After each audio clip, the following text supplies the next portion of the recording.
Winter doesn't ask permission before it kills you. Neither does betrayal.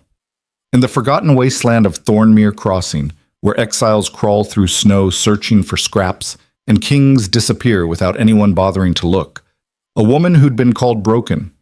Her entire life found a dying man the world had thrown away like garbage. He was shattered, poisoned, left to freeze in the mud by his own blood. But she saw something the Empire missed, that sometimes the most dangerous thing in the world isn't a king on a throne. It's the one they tried to destroy and failed. Stick with me until the end of this saga. You'll understand why empires fall when they mistake survival for weakness. Drop a like and comment your city below so I know my tribe is listening. The blizzard hit Thornmere Crossing 3 hours before sunset and showed no signs of stopping. Verena Vale pulled her threadbare cloak tighter against the wind that cut through fabric like it wasn't even there. Snow fell in thick sheets, turning the world into nothing but white noise and frozen hell. Her boots crunched through knee-deep drifts that had already swallowed the path she'd worn down over 3 years of making this same trek. 3 years since Ashgrave Pack threw her out like spoiled meat. 3 years since Commander Kaelor Draeven stood before the entire pack and announced that his mate was defective. Wolfless. Unworthy of bearing the bloodline. 3 years since he'd rejected her in front of everyone she'd ever known and left her to die in the wilderness because mercy apparently meant letting the cold do what his pride wouldn't let him finish with his own hands.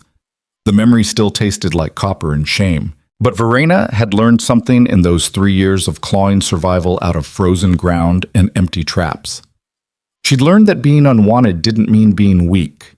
It just meant you had to get stronger in ways that made comfortable people uncomfortable. The boundary stone appeared through the curtain of falling snow like a gravestone marking the edge of the world. Massive granite carved with warnings in a language nobody alive could read anymore. It stood exactly where Ashgrave territory ended and the true wasteland began. The place where the Empire dumped problems it didn't want to acknowledge and waited for Winter to clean up the evidence. That's where she found him. A man collapsed against the stone's base, half buried under fresh snowfall. At first, Verena thought he was already dead. Nobody survived exposure in weather like this. But then she saw his chest move. Shallow breaths that came too fast and rattled like stones in a can. She should have kept walking. Every survival instinct she'd honed over 3 winters screamed at her to turn around and pretend she'd seen nothing. Getting involved with whoever this was meant risking the fragile existence she'd managed to scrape together, meant drawing attention, meant complications that could get her killed. But Verena had been left to die too many times to walk past someone freezing alone in the snow. She dropped to her knees beside him and brushed the accumulation from his face. Young, maybe 30, hard to tell beneath the bruises and dried blood crusted across his features. His skin burned with fever hot enough to melt the snowflakes landing on his cheeks. But it was his injuries that made her stomach clench. This wasn't a random attack. His legs were shattered, compound fractures visible through torn fabric. Deep lacerations covered his torso in patterns too precise to be accidental. Someone had destroyed this man piece by piece with surgical cruelty, the kind of methodical damage that came from wanting someone to suffer before they died. She'd seen plenty of violence in her life, lived among wolves who settled disputes with teeth and claws. But this was different. This was personal. Verena reached for her supply bag, and that's when his eyes opened. Molten gold. Not amber, not yellow. Pure burning gold that seemed to generate its own light even in the dim gray afternoon. Predator eyes that locked onto her face with such intense focus that for one frozen heartbeat, she forgot how to breathe. Those eyes carried weight. Carried violence barely leashed beneath a thin layer of consciousness. They belonged to someone who'd killed before, and would kill again without hesitation if threatened. This man wasn't just dangerous, he was a weapon someone had tried very hard to break. Run, her survival instinct whispered. Get up and run right now. Instead, she touched his shoulder. His hand shot up faster than should have been possible for someone this injured. Iron fingers wrapped around her wrist with crushing strength. His grip felt like heated metal fresh from a forge. Those gold eyes burned into hers, searching for threat. For betrayal, for whatever fresh nightmare the universe planned to deliver next. Verena held perfectly still, didn't pull away, didn't show fear. 3 years alone in the wilderness had taught her that running from predators only made them chase. You met their eyes, showed them you weren't prey, made them decide if you were worth the energy to kill. Easy, she said quietly, voice steady despite her heart hammering against her ribs. I'm not here to hurt you. The grip on her wrist tightened until her bones creaked. But something in her tone or her scent, or maybe just the fact that she hadn't screamed, made him hesitate. The predator behind his eyes pulled back just enough for the dying man to resurface. When he spoke, his voice came out shredded, like broken glass being dragged across gravel. Leave me. Not a request. A command from someone who expected obedience without question. Someone used to being obeyed because disobedience meant consequences nobody wanted to face. Verena met his stare without flinching. You'll be dead in an hour if I do? Maybe less. Good. The single word carried more weight than the entire blizzard. This wasn't someone asking to die. This was someone who'd already decided that death was preferable to whatever waited if he survived. Someone who'd looked at the mathematics of his situation and concluded that freezing in the snow was the better option. Verena knew that kind of exhaustion, recognized it down to her marrow.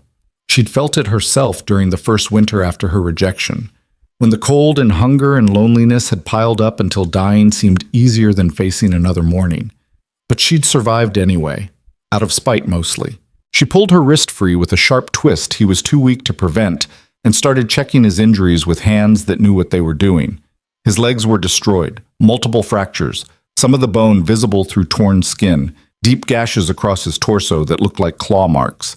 But worse than the physical damage was the scent rolling off him in waves.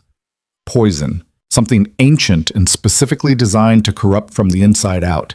She could smell it in his sweat, see it in the black veins spreading beneath his skin like cracks in ice. Who did this to you? She asked while digging through her bag for anything that might help. He didn't answer, just stared at the gray sky with those burning eyes like he was searching for something that didn't exist anymore, like he'd lost something up there in the clouds and couldn't quite remember what it was. Verena found her last 3 strips of dried meat wrapped in cloth at the bottom of her pack, her dinner for the next 2 days. She held one out to him. Eat. He looked at the offering like she'd just handed him a live snake. Why? Because you're dying and I have food. His jaw clenched hard enough that she could see the muscles working beneath skin pulled too tight over bone. Watch pride and desperation wage war across his face. Pride was losing, but it was fighting hard, going down swinging. I have nothing to pay you with, he said finally. I didn't ask for payment. Everyone wants something. The bitterness in his voice could have stripped paint off walls. Everyone takes. Verena understood that cynicism, had earned it herself the hard way. The world had taught both of them the same brutal lesson. Kindness always came with strings attached. Nobody gave without expecting to collect later with interest. She pushed the meat closer to his face. Then consider yourself in debt. You can repay me by not dying on my watch and making me feel like I wasted good food. Something flickered across his features. Surprise, maybe. Or suspicion, trying to figure out what angle she was playing. But after another long moment of silence, he took the meat with shaking hands and forced himself to chew. Verena worked while he ate, tore strips from the hem of her cloak to bind the worst of the bleeding, used handfuls of clean snow to wipe blood from his face and neck. Every touch made him flinch, like he expected pain instead of care, like his nervous system had forgotten there was a difference. What's your name? She asked, while wrapping a makeshift bandage around the deep gash on his forearm. He swallowed hard before answering. Took him 3 tries to get the word out. Kaelor, nothing more. Just the single name delivered like a wall going up between them. Like that was all she needed to know, and asking for more would be crossing a line he wasn't ready to let anyone cross. I'm Verena. He didn't acknowledge the introduction, didn't even look at her. Just kept staring at that gray sky while mechanically chewing the dried meat like it was sawdust. But she could feel him studying her in his peripheral vision, calculating, trying to figure out what she wanted, what trap she was setting. The blizzard intensified. Wind howled across the wasteland hard enough to make Verena brace herself against the boundary stone. Snow fell so thick she could barely see 10 feet in any direction. The temperature was dropping fast, deadly fast. The kind of cold that killed exposed skin in minutes and didn't leave bodies intact enough to identify come spring. Can you stand? She asked. No. Can you shift? The question made his entire body go rigid. Something dangerous flashed through those gold eyes. Something that made the air between them crackle with barely restrained violence. For half a second, she thought he might actually try to kill her just for asking. "No," he repeated, voice flat and deadly as a blade's edge. Verena didn't push. Whatever was broken inside him went deeper than shattered bones and poison. She could feel it radiating off him in waves, the kind of damage that didn't heal with time or medicine or good intentions. "Then I'm carrying you," she said. "You can't. Watch me." She was small, barely cleared 5'4" on a good day. He outweighed her by at least 80 pounds of muscle and bone that was mostly dead weight at this point. But Verena had learned how to survive in the wilderness by being stronger than anyone expected and meaner than anyone wanted to test. She got her shoulder under his arm and leveraged him up with a grunt that sent pain shooting through her lower back. Her knees threatened to buckle. Her boots slipped in the snow. But she locked her legs and held. Kaelor bit back a sound that might have been agony or fury, probably both. His weight sagged against her like he was made of lead instead of flesh. "Where are you taking me?" he ground out between clenched teeth. "Home. Why?" "Because freezing to death alone is a shit way to die, and I'm not wasting good meat on a corpse." He didn't respond. Just let her half drag him through snow that was already trying to bury their tracks. His breathing came in ragged gasps against her ear. Every step cost him. She could feel it in how his fingers dug into her shoulder, in the tremors running through his frame. They'd barely made it 20 feet when voices cut through the wind. Well, look what the defective Omega found." Verena's blood turned colder than the storm. Commander Draeven emerged from the white curtain of falling snow with 3 of his pack warriors flanking him like trained dogs. Tall, broad-shouldered, everything an alpha male was supposed to be according to the hierarchy that governed wolf society. Square jaw. Cold blue eyes that had never known real hardship. The kind of physical dominance that made weaker wolves instinctively lower their gaze and show their throats. He was also Verena's former mate, the man who'd publicly rejected her 3 years ago and condemned her to exile because she couldn't shift, because her wolf had never manifested, because in a society that measured worth by bloodline and power, she was defective, broken, less than human. Draegor's gaze moved from Verena to Kaelor with the lazy assessment of a predator deciding which piece of prey to kill first. His lip curled into a smile that didn't reach his eyes. "Found yourself a cripple to keep you warm, Vale? Guess that's all a wolfless Omega deserves. Damaged goods attract damaged goods." The warriors behind him laughed, cruel sounds that echoed across the frozen wasteland and made Verena's hands curl into fists. She kept her face blank, showed nothing. 3 years of survival had taught her that showing emotion to men like Draegor was the same as cutting your own throat and handing them the knife. You gave them nothing, no fear, no anger, no satisfaction. "Move aside, Commander," she said evenly. "This doesn't concern you. Everything in my territory concerns me." His boots crunched through snow as he moved closer, circled them both like a shark that had caught the scent of blood in the water, especially when trash needs clearing from the border. "He's not trash." "No?" Draegor stopped directly in front of Kaelor, leaned down until they were eye level, studied him with the kind of casual cruelty that came from never being challenged, never facing real consequences. "Then what is he?" "A man who needs help." The commander's smile widened. "You hear that, stranger?" He pitched his voice loud enough for his warriors to hear. "The defective Omega thinks you're worth saving." His tone dropped to a mock whisper. "Between you and me, her judgment's always been shit. That's why she ended up wolfless and exiled. Bad breeding, weak blood." The warriors laughed again. Harder this time. Kaelor didn't respond. Didn't even look at Draegor. Just stared straight ahead with those burning gold eyes locked on some distant point only he could see. His body had gone completely still. The kind of absolute stillness that existed right before violence exploded into the world. Verena tightened her grip on him.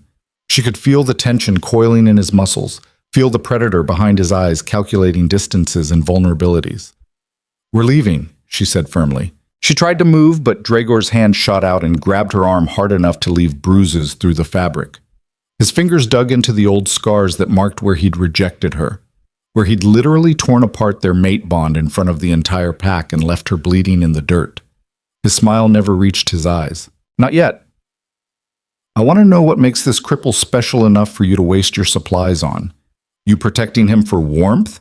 Planning to spread your legs for someone too broken to run away? Heat flooded Verena's face, shame and rage mixing into something that tasted like battery acid on the back of her tongue. Every word was designed to cut, to remind her of her place in the hierarchy, to make sure she remembered that she only existed because he'd been merciful enough not to execute her for being defective. Kaelor's hand moved. Fast. Faster than someone with shattered legs and poison burning through their veins should have been able to move. 1 second Draegor was gripping Verena's arm. The next his wrist was caught in Kaelor's iron grip, and the commander was making a sound somewhere between shock and pain. "Touch her again," Kaelor said quietly, "and I'll break every bone in your hand before I bleed out in this snow." His voice carried no heat, no anger, just cold certainty delivered like a death sentence that had already been signed and notarized. The warriors behind Draegor went rigid, hands moved toward weapons, ready to defend their commander's pride with blood and teeth. But Draegor held up his free hand to stop them. His expression had changed. The cruel amusement was gone, replaced by something harder, more calculating. His eyes narrowed as he stared at Kaelor's hand wrapped around his wrist, at the casual strength in that grip despite the obvious injuries. Draegor started. He didn't finish.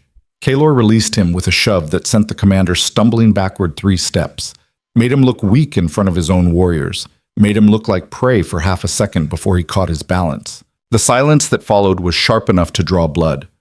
Draegor rubbed his wrist while studying Kaelor with the kind of focus that meant gears were turning behind those cold blue eyes, recognition flickering across his features like lightning behind storm clouds. "Who are you?" he demanded. "No one," Kaelor answered, voice steady despite the blood seeping through Verena's makeshift bandages. "No one doesn't move like that. No one doesn't have eyes like that." Draegor took a step closer. "Where are you from?" "Nowhere that concerns you. Everything in my territory concerns me." "Then you should be more concerned about the blizzard killing your warriors while you waste time interrogating a dying man." Kaelor's tone hadn't changed. Still flat, still empty of emotion. But there was something underneath the words. Something that made Draegor's warriors shift uncomfortably and glance at the darkening sky. The commander's jaw clenched. "You've got a smart mouth for someone who can't stand without help. And you've got a lot of questions for someone who's supposed to be in charge. Makes me wonder if you're actually confident or just trying to convince yourself you are." The words landed like a slap across the face. Draegor's expression went cold, the kind of cold that preceded violence. His hand moved to the knife at his belt. Behind him, his warriors tensed, ready to follow whatever order came next. Verena stepped between them. "Enough," she said, voice cutting through the tension like a blade. "He's dying. I'm taking him home. Unless you want to explain to the Pack Council why you murdered an injured stranger on the border during a blizzard." Draegor's eyes snapped to her face. "You don't give me orders, Vale. I'm not giving orders. I'm pointing out reality." She met his glare without flinching. "You want to kill him? That's your choice. But do it knowing everyone will hear about it. Knowing your precious reputation as a merciful leader will take a hit." The commander's nostrils flared. She could see him calculating, weighing his pride against politics, his desire to put her in her place against the optics of murdering a helpless stranger. Finally he laughed, sharp and humorless as breaking glass. "Fine. Take your cripple home. Nurse him if it makes you feel useful." He stepped closer, close enough that she could smell the predator musk rolling off him. "But when he dies, and he will die, Vale, don't come crying back to Ashgrave looking for mercy. You made your choice 3 years ago when you refused to accept your place." "I accepted my place," Verena said quietly. "I just didn't accept your definition of what it should be." Draegor's smile went sharp as a knife's edge. "We'll see how long that pride keeps you warm." He turned to his warriors. "Let's go. Leave the defective Omega to her delusions." They disappeared into the blizzard like ghosts made of malice and unfinished business. But Verena knew this wasn't over. Men like Draegor didn't make threats they weren't planning to keep. He'd be back, one way or another. Kaelor's weight sagged heavier against her shoulder. "We need to move," she said urgently. "Now, before the storm gets worse." He didn't argue. Couldn't. Whatever strength he'd pulled from somewhere deep and primal to grab Draegor had cost him everything left. His breathing had gone ragged again, the fever burning hotter, black veins spreading further beneath his skin as the poison continued its work. Verena dragged him through the storm. Every step was a battle. Wind tried to knock them sideways. Snow tried to bury them. Cold tried to steal the feeling from her fingers and toes. But she kept moving, one foot in front of the other, counting steps because it gave her something to focus on besides the growing certainty that they weren't going to make it. 342 steps later, her cottage appeared through the white curtain of falling snow. Small, barely more than 4 walls, a roof, and a stone fireplace. But it had kept her alive through 3 winters, and that made it more valuable than any palace. She kicked the door open and hauled Kaelor inside. He collapsed the second she released him, hit the wooden floor hard enough to shake the entire structure. His eyes rolled back in his head, body starting to convulse. The poison finally overwhelming whatever willpower had kept him conscious this long. Verena moved on instinct. Got the fire going with hands that knew the routine by heart. Boiled water in her only pot. Tore what was left of her spare cloak into more bandages. But when she knelt beside Kaelor to check his wounds properly, her hands started shaking. Because she'd treated injuries before. Plenty of them over 3 years of surviving alone. Broken bones, deep cuts, burns, frostbite. She knew how to keep people alive when they probably shouldn't be. But Kaelor's wounds weren't just brutal, they were deliberate. Someone had destroyed him piece by piece with the kind of precision that required anatomical knowledge. Shattered his legs so he couldn't run. Poisoned him so his wolf couldn't heal. Left him at the border crossing to die slowly in the cold while maintaining plausible deniability. This wasn't an execution. This was a message. And whoever sent it wanted Kaelor to suffer first. Her hands moved to his chest to check his breathing and froze.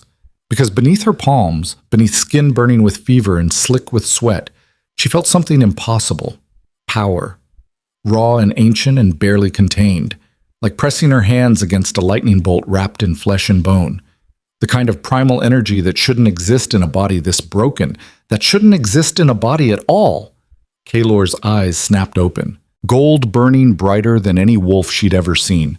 Bright enough to cast shadows across the cottage walls. Bright enough to hurt if you looked directly at them. His back arched off the floor, every muscle locked rigid. A sound tore from his throat that wasn't human. Wasn't wolf either.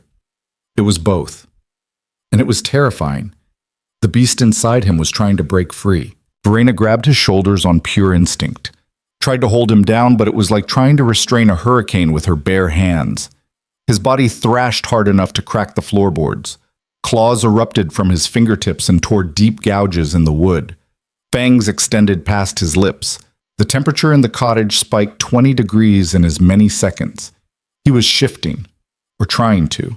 But something was catastrophically wrong. The transformation kept starting and stopping, stuck between forms. Man and wolf warring for dominance while the poison burned through his system like acid eating through metal. "Stop!" Verena said urgently, leaning her weight into his shoulders even though it did nothing. "You're killing yourself. Stop fighting it." "Can't," he gasped, voice shredding between human speech and animal growls. "Can't control..." His words cut off in a roar that shook every loose object in the cottage. Claws slashed, caught her arm.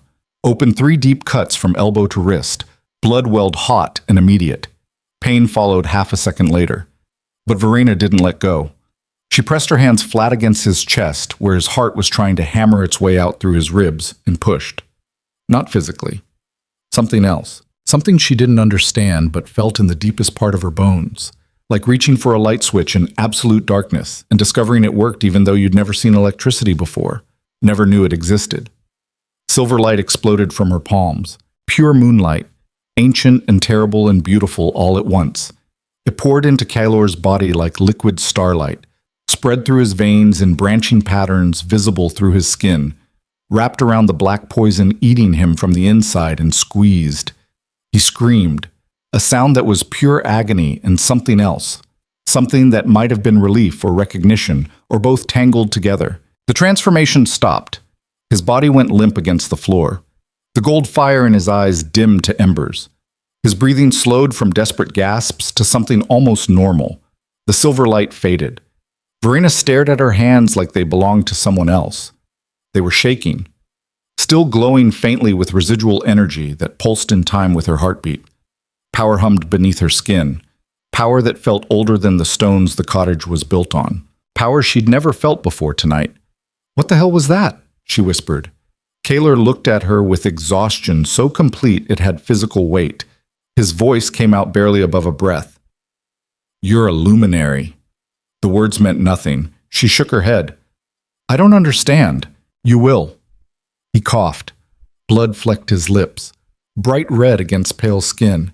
"The old bloodlines thought your kind were extinct, dead for centuries. Just myths and legends to explain things people didn't understand anymore." "What kind?"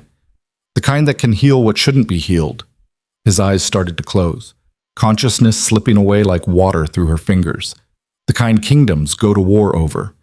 The kind that makes men willing to burn the world down just to possess." "What does that mean?" But he was already gone. Not dead. His chest still rose and fell, but unconscious, body finally surrendering to the accumulated damage and poison and whatever hell he'd survived before ending up at that boundary stone. Verena sat back on her heels. Blood dripped from the claw marks on her arm. She should probably bandage them, should probably check if Kaelor was stable, should probably do a dozen practical things. Instead, she stared at her glowing hands and tried to process what had just happened. Luminary. The word echoed in her head like a bell that wouldn't stop ringing. She'd spent her entire life being told she was broken, defective, less than human because she couldn't shift like everyone else. The pack had rejected her. Her mate had publicly humiliated her. She'd been exiled to die in the wilderness because wolf society had no place for someone like her. And now this stranger was telling her she wasn't broken at all.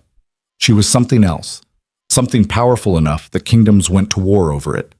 Outside, the blizzard raged. Wind screamed across the wasteland. Snow piled higher against the cottage walls. The temperature dropped low enough that frost formed on the inside of the window. But inside, beside the dying fire, Verena Vale held her glowing hands up to the flickering light and tried to understand what the hell she'd just become. And more importantly, who the dying man really was beneath all that blood and shattered bone. Because men who moved like trained weapons didn't just appear at border crossings by accident. Men with eyes that burned gold and power that felt ancient didn't get destroyed and abandoned unless someone very powerful wanted them gone. Which meant Kaelor wasn't just dangerous. He was dangerous enough that even his enemies were afraid to kill him properly, afraid of what might happen if they failed, afraid of who might come looking for answers. The fire crackled lower. Kaelor's breathing steadied into something almost peaceful, and Verena realized with absolute cold certainty that saving him tonight hadn't been an act of mercy. It was the first move in a game she didn't know she was playing, a game where the stakes were higher than survival, higher than power, higher than anything she'd ever imagined in her small, exiled life. Because if Kaelor was what she suspected, if those gold eyes and that barely contained violence meant what every instinct told her they meant, then she hadn't just saved a dying stranger. She'd saved someone important enough to destroy, someone powerful enough that his enemies needed poison and broken bones and winter itself to bring him down. Someone who, when he woke up, would either be her salvation or her death sentence, and she had no idea which. Verena didn't sleep that night. She sat beside the fire watching Kaelor's chest rise and fall, while her mind tried to process what her hands had done. The silver light, the power that had erupted from her palms like she'd been storing lightning under her skin her whole life without knowing it. Every time she closed her eyes, she saw it again, felt it humming through her veins like a second heartbeat that didn't quite sync with the first. Luminary. The word tasted foreign in her mouth, like trying to speak a language she'd heard once in a dream and couldn't quite remember upon waking. Outside, the blizzard finally died sometime around midnight. The wind stopped screaming, snow stopped falling. The world went quiet in that particular way it only did after a storm had exhausted itself trying to kill everything in reach. Kaelor's fever broke an hour before dawn. She noticed because the unnatural heat radiating from his skin suddenly dropped. His breathing evened out. The black veins spreading beneath his flesh stopped advancing and started to recede. Slowly, like poison being drawn back toward its source. The silver light had done something. She just didn't understand what. When the first gray light of morning filtered through the frost-covered window, Kaelor's eyes opened, clear, focused, No longer burning with that terrifying gold fire, but still carrying the weight of a predator assessing threats before fully committing to consciousness. His gaze found her immediately. Locked on. Held. "You stayed," he said, voice rough from disuse but stronger than it had been. Verena added another log to the fire without looking at him directly. "Wasn't going to let you die after I wasted good meat on you.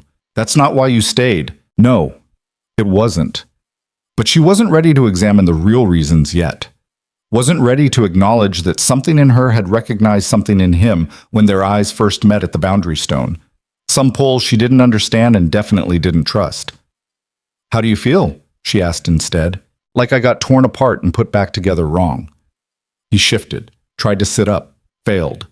His face went white. His jaw clenched hard enough that she could hear teeth grinding. "Like every bone in my body is trying to renegotiate its position. Don't move. Your legs are shattered. I'm aware." The dry tone almost made her smile. Almost. She brought him water, held the cup while he drank because his hands were shaking too badly to manage it himself. When he finished, he let his head fall back against the floor and stared at the ceiling like it contained answers to questions he wasn't asking out loud. The silence stretched. Verena broke it first. "You called me a luminary last night before you passed out. What does that mean?" Kaelor was quiet for long enough that she thought he might not answer. When he finally spoke, his voice carried the weight of someone reciting history that most people had forgotten. In the old times, before the packs fractured and the kingdoms rose, there were wolves blessed by the moon itself, healers who could mend what shouldn't be mended, soulbinders who could forge connections between wolves that transcended pack law and bloodline politics. He paused. They were called luminaries. Queens capable of commanding the balance between savagery and reason, between the beast and the man. That's a legend. Most legends start as truth before time buries the details. Verena wrapped her arms around her knees and stared at the fire, trying to reconcile what he was saying with what she knew about herself, with what everyone had always told her she was. "I can't even shift," she said quietly. "I don't have a wolf. That's why my pack exiled me. That's why I'm defective." "You're not defective." Kaelor's tone carried absolute certainty. "You were dormant, waiting for the right catalyst." "And what? You were the catalyst?" "No." His gold eyes fixed on her face. "The threat to my life was, luminaries don't awaken through comfort. They awaken through necessity. When someone they've chosen to protect is dying and there's no other option left." She didn't like how that sounded, didn't like the implications underneath the words.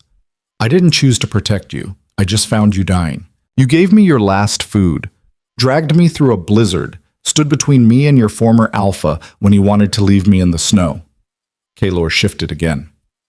Winced. "That's choosing, whether you want to acknowledge it or not." Heat crawled up Verena's neck. She stood abruptly and moved to the window, stared out at the frozen wasteland beyond without really seeing it. "Why were you at the border crossing?" she asked. "Why were you left there to die?" The question hung in the cold air between them. When Kaelor finally answered, his voice had gone flat, empty of everything except exhaustion that went soul deep. "Because my brother decided he wanted the crown more than he wanted me alive." The words landed like stones thrown into still water, ripples spreading outward with implications Verena's mind struggled to catch. "Your brother?" "Yes." "The crown?" "Yes." She turned to face him, really looked at him for the first time in daylight, at the way he held himself even while broken, at the unconscious command in his posture despite being helpless on her floor, at the scars visible through torn clothing that told stories of violence survived. "Who are you?" she asked quietly. Kaelor met her stare without blinking. "Someone who made the mistake of trusting family." "That's not an answer. It's the only one that matters right now." The silence that followed felt heavy enough to crack the floor. Verena crossed back to him, knelt down close enough that she could see the details of his face, the sharp angles, the old scars, the new bruises, the bone-deep weariness that came from carrying weight no single person should have to bear. "If I'm going to keep you alive," she said carefully, "I need to know what I'm protecting you from. I need to know who's going to come looking." Kaelor studied her for a long moment, weighing options, calculating risks. She could see the gears turning behind those gold eyes. See him deciding how much truth to offer and how much to keep locked away where it couldn't be weaponized. Finally he spoke. "My name is Kaelor Draeven. I'm the rightful king of the Shadowfang Empire. Or I was. Before my younger brother Malric poisoned me with an ancient serum designed to sever wolf from man. Before he had me beaten until my bones broke. Before he dumped me at Thornmere Crossing like refuse and claimed my throne." The words settled into the space between them like lead. Verena's first instinct was to call him a liar. Because kings didn't end up dying at border crossings. Kings didn't get poisoned and abandoned. Kings had armies and guards and entire systems designed to prevent exactly this kind of betrayal. But then she remembered his eyes. Remembered the way he'd moved despite shattered legs. Remembered the command in his voice when he'd told Draegor to back off. Remembered the power that had nearly torn him apart from the inside when his wolf tried to break free. "You're serious?" "Unfortunately. Your brother tried to kill you. Tried implies he failed." Kaelor's mouth twisted into something that wasn't quite a smile. "He succeeded. I'm just too stubborn to stay dead." "Why? Why what? Why would he do that?" Kaelor closed his eyes.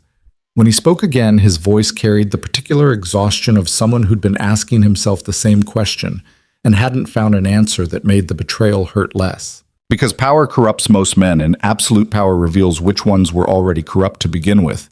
Because thrones make people into monsters, or show them they were monsters all along. Because Malric looked at the crown and decided it was worth more than blood, worth more than loyalty, worth more than the brother who'd protected him his entire life. His voice cracked on the last word, just slightly, but enough that Verena heard the grief underneath the anger. She understood that pain, understood what it felt like to be discarded by people who were supposed to protect you, to have the world tell you that you were expendable, that your existence was negotiable. "How long ago?" she asked. 3 days? Maybe 4. Hard to track time when you're dying. And the poison? Designed to keep my wolf caged, to make sure I couldn't heal or shift or fight back. Without my wolf, I'm just a man. And men die easily when you break enough bones and leave them in the snow. The mathematics of it were brutal, elegant in their cruelty. Whoever this Malric was, he'd thought it through, planned it carefully, made sure his brother would suffer before dying alone where nobody would find the body until spring. Except Verena had found him. And somehow that changed everything. "What happens now?" she asked. Kaelor's eyes open, fixed on her face. "Now I heal. If I can. Then I take back what was stolen." "Just like that?" "Just like that. You can barely move. I'm aware. Your legs are destroyed. I know. The poison is still in your system." "Yes. And you're going to what? Walk back to your empire and demand your crown back?" Kaelor's expression didn't change, but something flickered in his eyes. Something that might have been dark humor, or might have been madness, or might have been both. Eventually. "Once I remember how to walk." The sheer audacity of it almost made Verena laugh. Would have made her laugh if the situation wasn't so completely insane. Here was a man who'd been betrayed, poisoned, broken, and left to die, who by all rights should be a corpse buried under snowdrifts, and he was talking about reclaiming a throne like it was a foregone conclusion instead of a fever dream. "You're either incredibly brave or incredibly stupid," she said. "Probably both." Kaelor's mouth twitched. Kings don't get to be just one or the other. Before Verena could respond, footsteps crunched through snow outside the cottage. She was on her feet instantly, hand moving to the knife at her belt, every muscle going taut. Kaelor tried to sit up, failed, cursed under his breath. The door crashed open. Commander Draegor Vane stood in the entrance with 6 warriors at his back, more than he'd brought yesterday, enough to make his intentions crystal clear. His cold blue eyes swept the cottage, landed on Verena, moved to Kaelor, his lip curled, still alive. "I'm almost impressed." "Get out," Verena said flatly. Draegor ignored her, walked into the cottage like he owned it, like he owned everything and everyone inside it. His warriors filed in behind him, filled the small space with muscle and threat and the particular tension that preceded violence. "I've been thinking about our conversation yesterday," the commander said. "About your friend here." His voice went casual in a way that made Verena's skin crawl. about how he moved, how he spoke, how he grabbed my wrist despite being half dead. What about it? Draegor stopped in front of Kaelor, stared down at him with the expression of someone examining an interesting insect before deciding whether to crush it. That kind of training doesn't come from nowhere. That kind of instinct doesn't develop in merchants or farmers or wanderers. He crouched, got eye level. That kind of barely controlled violence only comes from one place: royalty, military command, people who've killed enough that it becomes reflex. Kaelor stared back without speaking. His face could have been carved from stone. So I asked around, Draegor continued. Sent runners to the border towns. Asked if anyone had heard rumors about missing royals.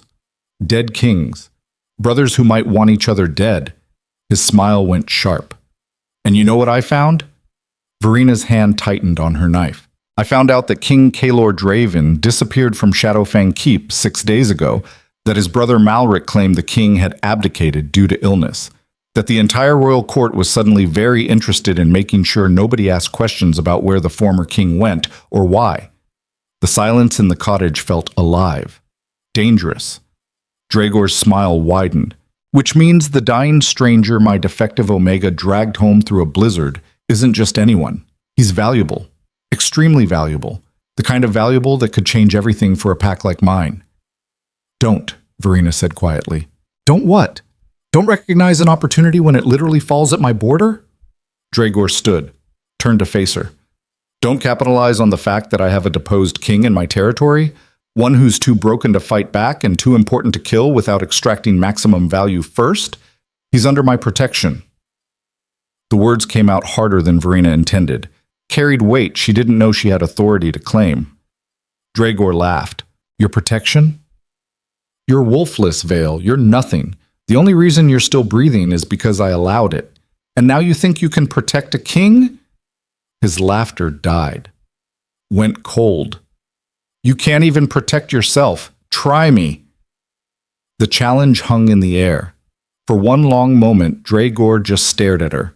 Then his expression shifted, became calculating, became the look of a predator reassessing which angle of attack would cost the least and yield the most. You know what I think? He said slowly. I think you've developed feelings for our royal guest. I think you're doing what you always did, latching on to damaged things because you recognize yourself in them, trying to save them because nobody saved you. Heat flooded Verena's face. You don't know what you're talking about, don't I? Draegor moved closer, crowded into her space the way he'd always done when he wanted to remind her who held power. You always were too soft, too compassionate. That's why you failed as a mate. That's why your wolf never manifested. Because deep down you're weak, and weakness has no place in pack hierarchy. The words hit like physical blows, targeted, precise, designed to cut where she was already bleeding. But something had changed. Maybe it was the silver light that had poured from her hands last night. Maybe it was 3 years of surviving alone in the wilderness. Maybe it was the way Kaelor was watching her with those gold eyes that didn't hold pity. Just calculation, assessment, waiting to see what she'd do. Verena met Draegor's stare without flinching. Get out of my home. Or what? Or I make you. Draegor's hand shot out, grabbed her throat, slammed her back against the cottage wall hard enough that stars exploded across her vision. His face was inches from hers, breath hot against her skin. You forget your place, Vale. You forget that I can end you any time I want, that your existence is a courtesy I extend, that you breathe because I allow it. His fingers tightened, cut off her air, made the world start to gray at the edges. And then silver light erupted from Verena's hands. Not consciously, not controlled, just pure instinct responding to threat with overwhelming force. The light hit Draegor like a physical blow, sent him flying backward across the cottage. He crashed into his own warriors hard enough that 3 of them went down in a tangle of limbs. Verena stared at her glowing hands, at the power crackling across her skin like electricity given form. The cottage went dead silent. Draegor got to his feet slowly. His eyes were wide, not with fear, with recognition, with the sudden understanding of what he was looking at. You're a luminary, he breathed. The words carried weight, carried implications that spread through the warriors like wildfire. Verena could see it in their faces. The shock, the awe, the sudden recalculation of what this meant. Because if the stories were true, if luminaries really could heal the unhealable and bind souls and command the balance between man and beast, then Verena wasn't just a wolfless omega anymore. She was a weapon, a resource, something worth killing for. Draegor's expression shifted. The anger drained away, replaced by cold calculation, by the look of someone who'd just realized the game had changed and new rules applied. "This changes things," he said quietly. "It doesn't change anything," Verena shot back. "Get out!" But the commander was already moving, already thinking 3 steps ahead. His gaze moved between her and Kaelor, between the power she'd just displayed and the broken king on her floor. "Do you understand what you are, Vale? Do you understand what you could become with proper guidance? With the right alliance?" His voice went smooth, almost gentle. "You think you're protecting him, but you're wasting your potential. A luminary bound to a deposed king is a tragedy. But a luminary bound to an alpha who can actually protect her, who can give her the pack and status she deserves, that's power. I'm not interested. You will be. When winter gets harder, when food runs out, when you realize that surviving alone with a crippled king isn't noble. It's suicide. Leave." "We will." Draegor moved toward the door, stopped, looked back. "But we'll return, and when we do, I'll be offering you a choice. Join Ashgrave Pack as my mate and second. Take your rightful place among wolves who can appreciate what you are. Or stay here with your broken king and watch him die slowly while you starve." "That's not a choice. That's a threat. Call it what you want. The offer stands." He left. His warriors filed out behind him. The door swung shut. The silence that followed felt heavier than the storm had been. Verena's hands were still glowing faintly. She stared at them like they'd betrayed her, like they'd revealed something she wasn't ready to acknowledge yet. "That was stupid," Kaelor said from the floor. She turned to look at him. "Defending you was stupid? Showing him what you can do was stupid. Now he knows. Now he'll want to possess you, use you." Kaelor's jaw was tight, gold eyes hard.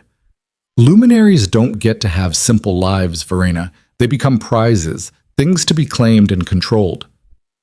"I'm not a thing. Try telling that to every alpha who hears what you are." His voice went flat. "You just painted a target on your back so bright it'll be visible from the capital. Then what should I have done? Let him kill you?" "Yes." The word hung between them like a blade. Verena felt something crack in her chest, something that might have been disappointment, or might have been anger, or might have been the sudden realization that this was what survival looked like at the highest levels. Cold calculus, brutal mathematics, the willingness to die if it meant protecting someone else's secrets. "I didn't save you, so you could tell me I should have let you die," she said quietly. "I know. That's what makes it worse." "What does that mean?" "It means you're going to get hurt because of me, because of what I am and what you are, and the fact that we're connected now, whether we want to be or not." Kaelor closed his eyes. "People like Draegor will come. Others worse than him will follow. They'll want me dead and you controlled. And you just made yourself a target by showing them exactly how valuable you are. So what? I should have hidden? You should have run. To where?" Verena moved closer, knelt beside him. "I've been running for 3 years. I'm done." "Then you're a fool." "Maybe." She met his gaze steadily. "But I'm a fool who just saved your life twice. So maybe show a little gratitude before you lecture me about survival." Something flickered across Kaelor's face. Surprise, maybe, or respect. Hard to tell which. "You're right," he said finally. "I'm sorry." The apology sounded like it cost him, like pulling teeth without anesthetic. Verena sat back on her heels and stared at the door Draegor had left through, at the footprints his warriors had tracked across her floor, at the evidence that her small corner of safety had just been compromised. "What happens now?" she asked. "Now we prepare."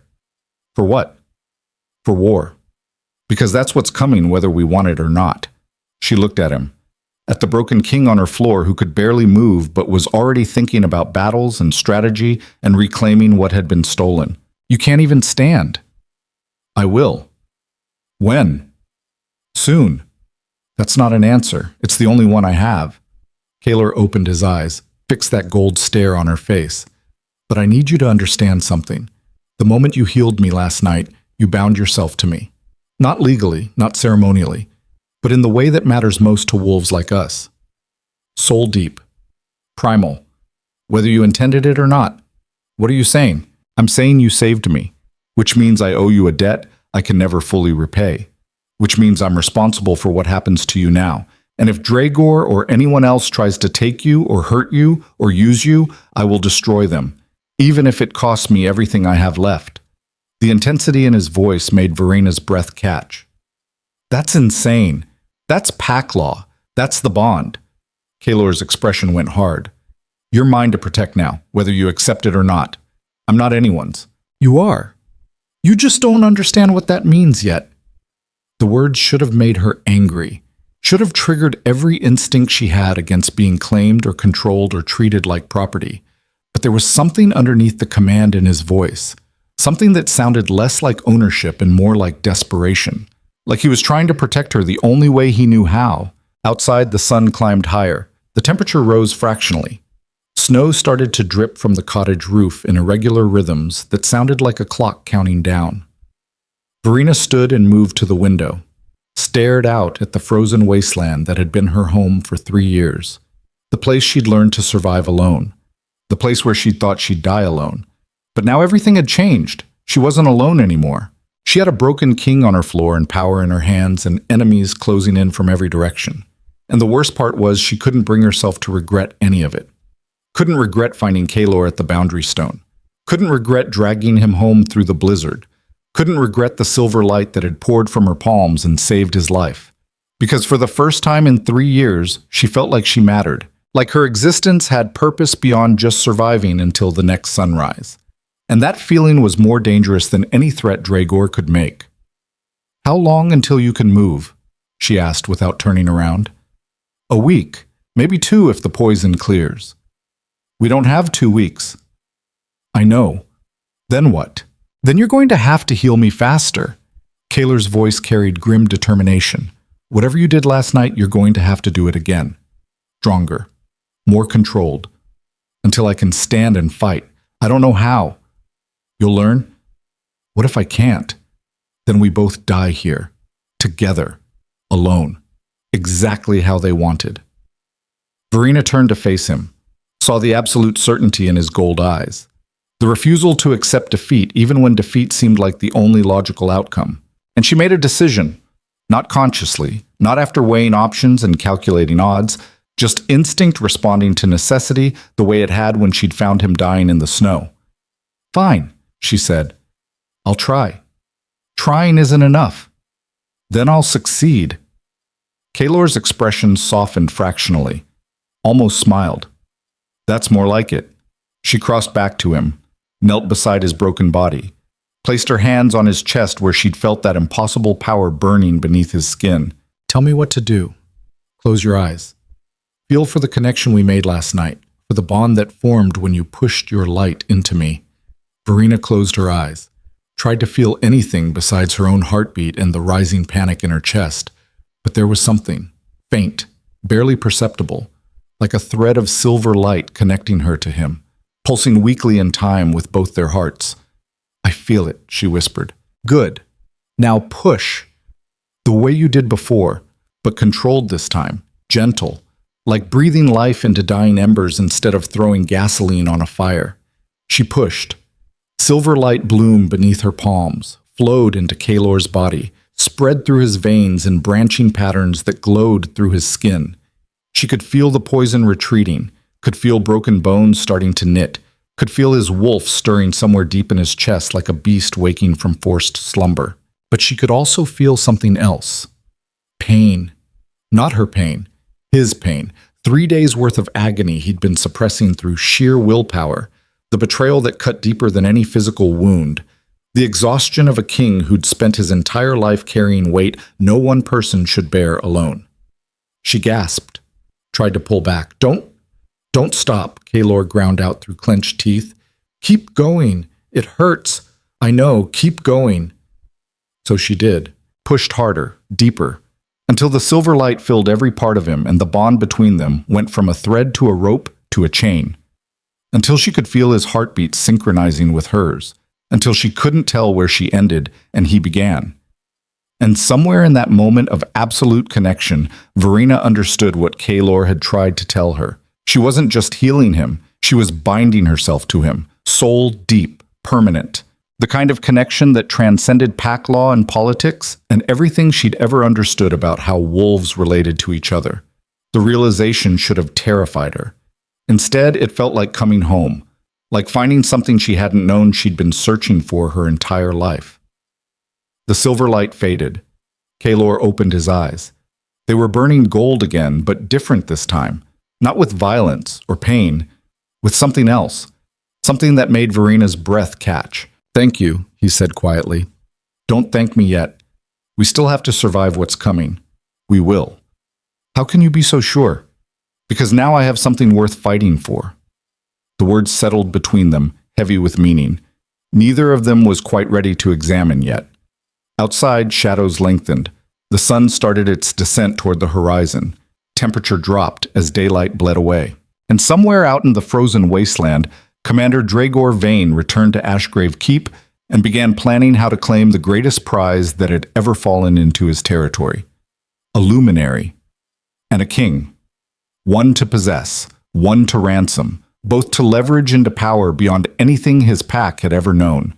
The game had changed, the stakes had risen, and Verena Vale, the wolfless Omega who everyone had written off as broken and worthless, had just become the most valuable and dangerous woman in the entire Northern Territories, whether she was ready for it or not. 5 days passed before Kaelor could stand without his legs threatening to collapse beneath him. 5 days of Verena pouring silver light into his broken body. 5 days of feeling the bond between them strengthen with every healing session until it hummed constantly beneath her skin like a live wire. 5 days of learning that power had a cost, and the cost was paid in exhaustion and sleepless nights, and the growing awareness that something fundamental had changed inside her that couldn't be undone. She wasn't the same woman who'd found a dying stranger at the boundary stone. That woman had been invisible, powerless, content to survive alone in the margins where nobody looked twice. This woman felt dangerous, felt like she could tear the world apart if she tried hard enough. And that terrified her more than Dragor's threats or Malric's assassins or any external enemy ever could. Because the real danger wasn't what others might do to her. It was what she might become if she stopped questioning the power flowing through her veins. History was full of people who'd started with good intentions and ended up burning kingdoms to ash because they'd convinced themselves that power was the same thing as righteousness. Kaelor watched her from across the cottage. His gold eyes tracked every movement, every expression, reading her the way wolves read prey, looking for weakness, looking for cracks in the armor she was trying to build. "You're thinking too much," he said. "Someone has to. Not about this." His voice carried that particular certainty that came from years of command. Power doesn't ask permission. It exists. You either use it or let others use you because you're too afraid of what using it might mean. That's how tyrants think. That's how survivors think. Kaelor stood slowly, tested his weight on legs that were still healing but no longer shattered. The alternative is dying with your principles intact, which sounds noble until you're actually dead and your principles don't matter because you're not around to defend them. Verena turned away from him, stared at the fire instead, watched flames devour wood and wondered if that's what power did. Consumed everything it touched until nothing remained but ash and the memory of what used to be. Outside, snow had started falling again. Not the violent blizzard from days ago, but steady accumulation that would bury the world slowly, patiently. The kind of death that crept up so gradually you didn't realize you were freezing until it was too late to get warm. "They're coming tonight," Kaelor said quietly. Verena didn't ask how he knew, didn't question the certainty in his tone. She'd learned over 5 days that kings developed instincts about threats, the same way predators developed instincts about prey. They felt danger approaching long before it arrived. "Dragor?" "Yes." "How many?" "Enough." The word hung in the cold air between them, heavy with implications neither wanted to examine too closely. Verena added another log to the fire, watched sparks spiral upward and die against the darkness. Her hand moved unconsciously to the knife at her belt, the blade she'd sharpened every night for 3 years. The one piece of steel between her and everything that wanted her dead or controlled or broken into something useful. "What's the plan?" she asked. "We fight. That's not a plan. That's suicide. Then we die fighting." Kaelor moved closer, his footsteps steady now, almost normal. "Better than dying on our knees." "There has to be another way." "There isn't." His voice went flat, empty of everything except brutal honesty. "Draegor knows what you are now, knows what you can do. He'll either possess you or kill you. Those are the only options men like him understand. So we run." "To where?" "Every territory from here to the capital is controlled by pacts that answer to Malric. Every border crossing is monitored. Every safe house has been compromised." Kaelor's gold eyes burned steady as candle flame. "Running just means dying tired instead of dying here." The logic was sound, cold, completely devoid of hope or alternatives or anything resembling a way out that didn't end with both of them bleeding in the snow. Verena hated how much sense it made, hated that survival had been reduced to choosing which version of death seemed least terrible. "This is what you meant," she said quietly. "About what?" "About power making people into prizes. About luminaries not getting simple lives." She turned to face him. "This is what you were trying to warn me about." "Yes. I should have listened, probably." Kaelor's expression softened fractionally. "But you wouldn't have. That's not who you are." "You don't know who I am. I know enough. I know you're the kind of person who gives her last meal to a dying stranger, who drags a broken king through a blizzard because letting him freeze alone was worse than risking her own survival, who stands between predators and prey, even when she's the one who's supposed to be prey." His voice dropped lower. "I know you're brave enough to be dangerous, and that's why Draegor will never stop coming for you." The words settled into Verena's chest like stones, heavy, undeniable, true in ways that made her want to scream at the unfairness of it all. She'd spent 3 years invisible, 3 years where nobody cared whether she lived or died, 3 years of blessed anonymity where her biggest concern was setting enough traps to catch dinner. Now she couldn't walk 10 feet without feeling eyes on her back, couldn't breathe without wondering if the next breath would be her last, couldn't exist without being a target for everyone who wanted to use her power for their own purposes. And the worst part was she couldn't go back, couldn't unbecome whatever the silver light had turned her into, couldn't return to invisibility now that people knew what she could do. The door rattled. Both of them went still. Not from wind, not from snow settling on the roof. Someone was testing the latch, checking if it was locked, seeing how much force would be required to break through.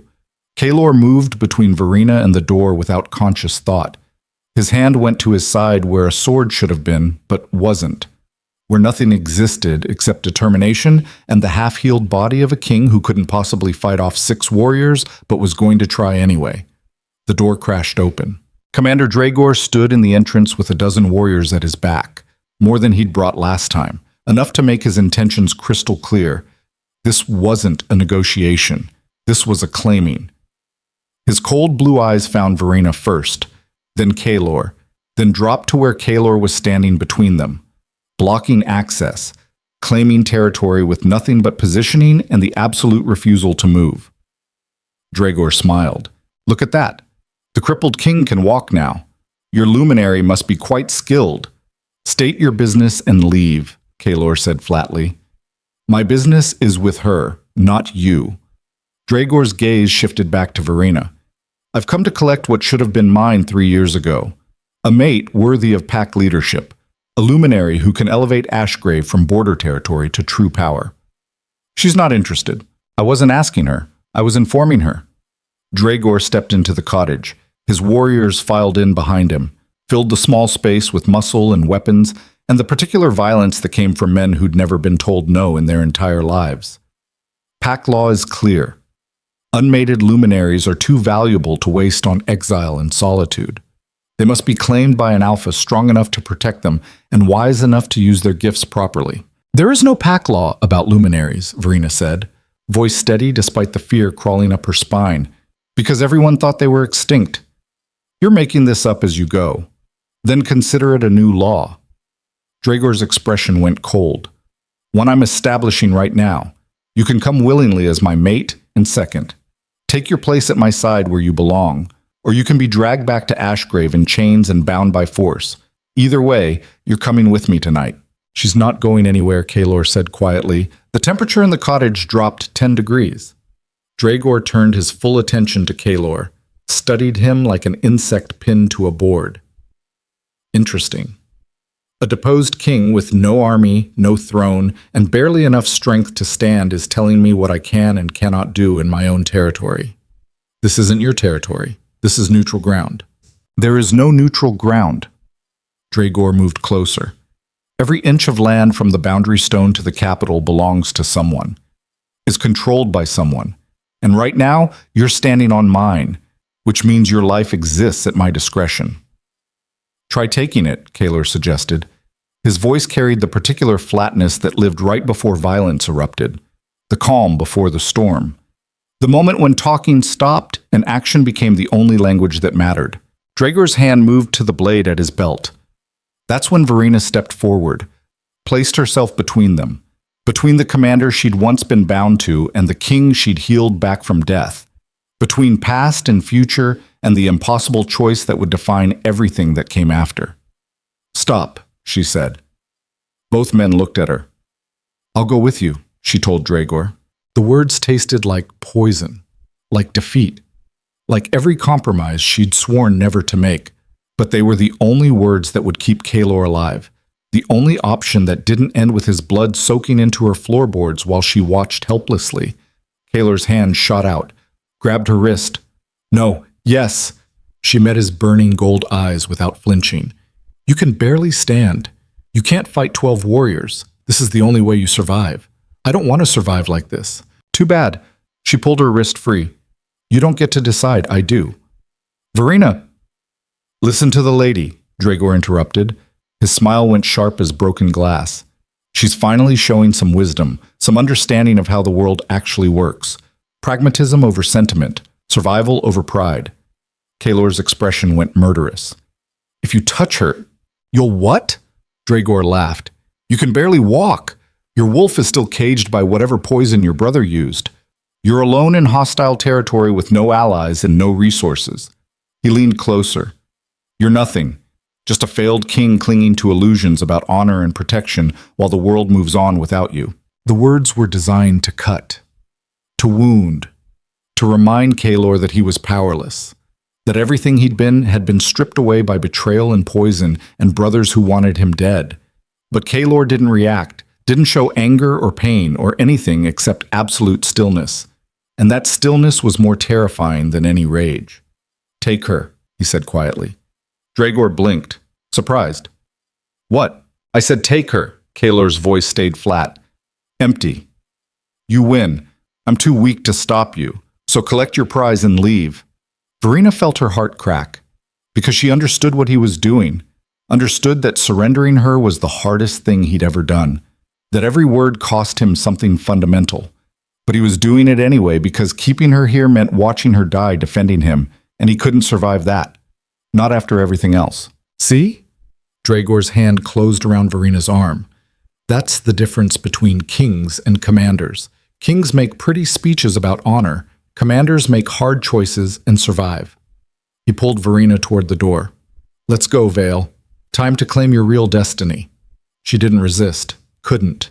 Because resisting meant Kaelor would try to intervene, and intervention meant death, and she'd already decided his survival was worth more than her freedom, even if it destroyed her. Even if it meant binding herself to a man she hated. Even if it meant becoming everything she'd sworn never to become. They were halfway to the door when Kaelor spoke again. "One condition." Draegor stopped, turned. "You're in no position to make conditions. Neither are you." Kaelor's gold eyes burned steady as stars. "You take her from me tonight, but you don't have a luminary yet. You have a woman who can heal. That's not the same thing. Real power requires consent, requires willingness. Force her, and you'll never access what she can truly do." Draegor's grip on Verena's arm tightened. "Get to the point. The point is simple. You want a luminary bound to your pack. I want your word that she'll be treated as a mate. Not a prisoner, not a tool, a true mate with all the status and protection that implies." Kaelor's voice went hard.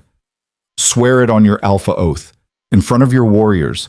Make it binding, and if I refuse, then kill me now and take her anyway. But know that she'll fight you every step, will resist every healing, will make your life such complete hell that possessing her becomes more trouble than it's worth." The silence stretched. Verena could feel Draegor calculating, weighing options, deciding if Kaelor's warning carried enough truth to matter. Finally, the commander spoke. "Fine. I swear on my alpha oath that Verena Vale will be treated as my mate and second upon arrival at Ashgrave Keep. She will have status, protection, authority second only to mine. No harm will come to her from any pack member." He paused. "Satisfied?" "No." Kaelor's expression didn't change. "But it'll have to be enough." Draegor pulled Verena toward the door. She looked back once, caught Kaelor's eyes across the cottage, saw something in that gold gaze that made her chest tighten. Not defeat. Not surrender. Something else. Something that looked almost like calculation, like he was planning something, like this wasn't over. Then the door closed and the moment shattered. The warriors surrounded her, formed a moving cage of muscle and weapons. Draegor kept his hand on her arm, possessive, claiming, making sure everyone who saw them knew exactly who she belonged to now. They walked through falling snow toward Ashgrave Keep. Verena's mind raced, searching for options, for escape routes, for anything that looked like hope instead of the slow death of becoming someone's possession. But every direction she looked, warriors blocked the path. Every thought she had, Draegor seemed to anticipate. Every breath she took felt like surrender. They reached the keep an hour before dawn. Stone walls rising from frozen ground like teeth. Torches burning in brackets. Guards at every entrance. The physical manifestation of everything pack hierarchy valued. Strength, dominance, control. Draegor pulled her through the main gates. The courtyard was full of wolves, dozens of them, all watching, all assessing, all wondering what made this particular Omega valuable enough to reclaim after 3 years of exile. Verena kept her head up, met their stares without flinching, showed nothing, because showing weakness to pack wolves was the same as painting a target and begging them to attack. Draegor led her into the great hall. The space was massive. Stone floor, vaulted ceiling, a raised platform at the far end where the Alpha and his council sat during pack gatherings. Everything designed to remind everyone present who held power and who existed at that power's discretion. The commander pushed her toward the platform. She stumbled, caught herself, turned to face him. His expression had changed. The calculated coldness was gone, replaced by something uglier, something that had been waiting beneath the surface for 3 years. 3 years I waited, he said quietly, voice pitched so only she could hear. 3 years I had to endure questions about why I rejected you, had to justify casting out my own mate, had to explain over and over that you were defective, broken, not worth keeping. I didn't ask you to reject me, no. But you made me look weak, made the pack question my judgment. His hand shot out, grabbed her throat, not hard enough to choke, but hard enough to make his point. And now you're back. Not as a broken Omega, as a luminary, as something valuable, something that makes my original decision to mate with you look visionary instead of desperate. The pieces clicked into place. Draegor had never wanted her back because he cared. He wanted her back because having a luminary mate would rewrite history, would transform his rejection from cruelty into strategy, would make him look like an alpha who'd been playing a longer game than anyone realized. You're pathetic, Verena said quietly. His grip tightened. Watch your mouth. Or what? You already own me. That was the deal. So what more can you take? Your pride, your dignity, your certainty that you're better than me. Draegor leaned closer. I'm going to break you, Vale. Slowly, carefully. Until you understand that power without submission is just resistance waiting to be crushed. Good luck with that. I don't need luck. I have time. I have resources. And I have the entire pack watching to make sure you understand your place. He released her throat, shoved her backward. Welcome home. The words echoed through the great hall. Wolves that had gathered to watch shifted uncomfortably. Some looked away. Others stared with the particular hunger that came from witnessing someone's fall from grace and feeling superior because it wasn't happening to them. Verena straightened, touched her throat where Draegor's fingers had left marks, felt rage building in her chest like pressure behind a dam. But she held it, contained it, because exploding now would only prove Draegor right, would only show the pack that she was unstable, emotional, incapable of the control required to wield real power. So she smiled instead, cold and sharp as winter morning. "If you're done posturing," she said clearly, "I'd like to see my quarters." Draegor's expression flickered. Surprise, anger, confusion. He'd expected tears, expected begging, expected her to break down the moment reality set in. Instead, she was staring at him like he was an irritation, an obstacle, something to be managed rather than feared. "Your quarters?" he repeated slowly. "Yes. You swore I'd be treated as a mate and second. That comes with private quarters." Privacy. The basic respect afforded to someone of status. She crossed her arms. Or was that oath meaningless? The question hung in the hall. Every wolf present heard it. Every warrior who'd witnessed Draegor's oath now watched to see if he'd honor it or break it, if his word carried weight or if pack law meant nothing when it was inconvenient. Draegor's jaw clenched so hard she heard teeth grinding. "Fine." He jerked his head toward one of the warriors. "Show her to the east wing. Make sure she understands the boundaries." The warrior nodded, gestured for Verena to follow. She did.